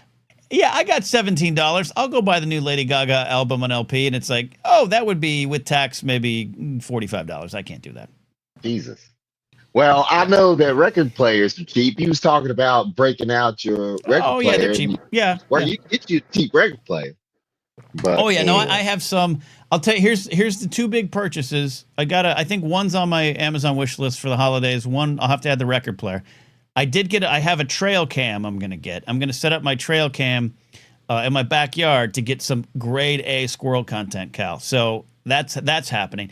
And in 2 weeks, I travel back home to check in with my parents, and my dad has built the squirrel picnic table for me. So we're going to have a lot of fun with that. It's going to be good, Cal. Oh, that's nice. Have you seen those? That's some little squirrel boxes you can get where they can go in and sleep, like you put food and stuff. There's one guy that's got a camera in there, and he just records the squirrel chilling in the box. But anyway, I have a GoPro. Maybe I could do that. Get some cute squirrel napping content. Oh, that'd be good. Yeah, Ken. I mean, hey, there's that one webcam of the bald eagles at Big Bear. They have like a bazillion views You just need to do the squirrel cam version of that, and that's your meal ticket right there. So it's just live streamed 24 hours a day? It's a 24/7 live stream of like an eagle's nest where these two eagles live and whatever, and it's all this drama whenever they have eggs, and are the eggs going to hatch, or are they not? When are the birds going to leave the nest? All that kind of stuff. You can just do the lives of the squirrel, Young and the Restless, with your own GoPro in the tree in the backyard. I think it might come down to this. I'm going to see how I want to get this trail cam. It's a modestly priced trail cam, so who knows if the quality is good. Get this squirrel table, and we're going to see where we go. Now wait a minute. You have to explain squirrel table. I don't understand that.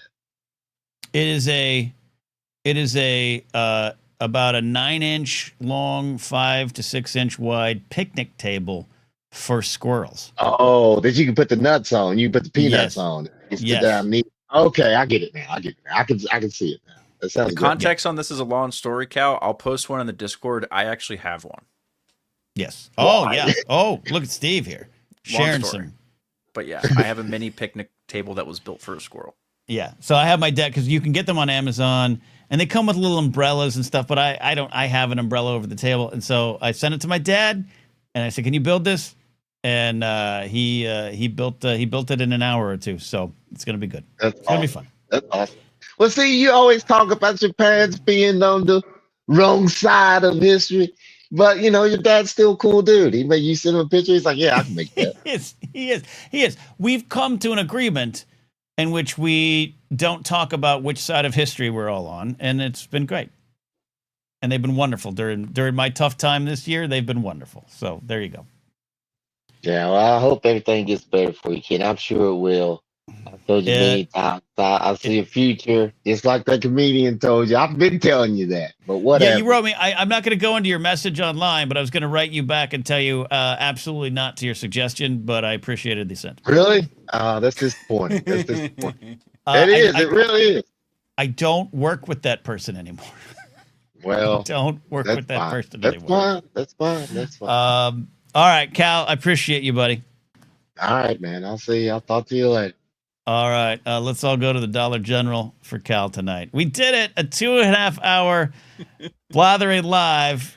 Now I won't have time to edit all the clips I want, but we're going to edit some clips. It's going to be fun. It's going to be a long night working. Steve, I appreciate you joining. I know you had a busy day. Thank you as always. I appreciate it. No, we had a lot of fun. This was a long show, but a good one. We had fun. Thanks to everybody who called in as always. And we'll do some backstage this weekend. You won't be here Saturday, so I'll do some babysitting, Ken. Don't worry. Let's do it. Do some babysitting. Thank you all for asking the questions, the super chats, all generous, all that good stuff. Those on the audio podcast side, appreciate you.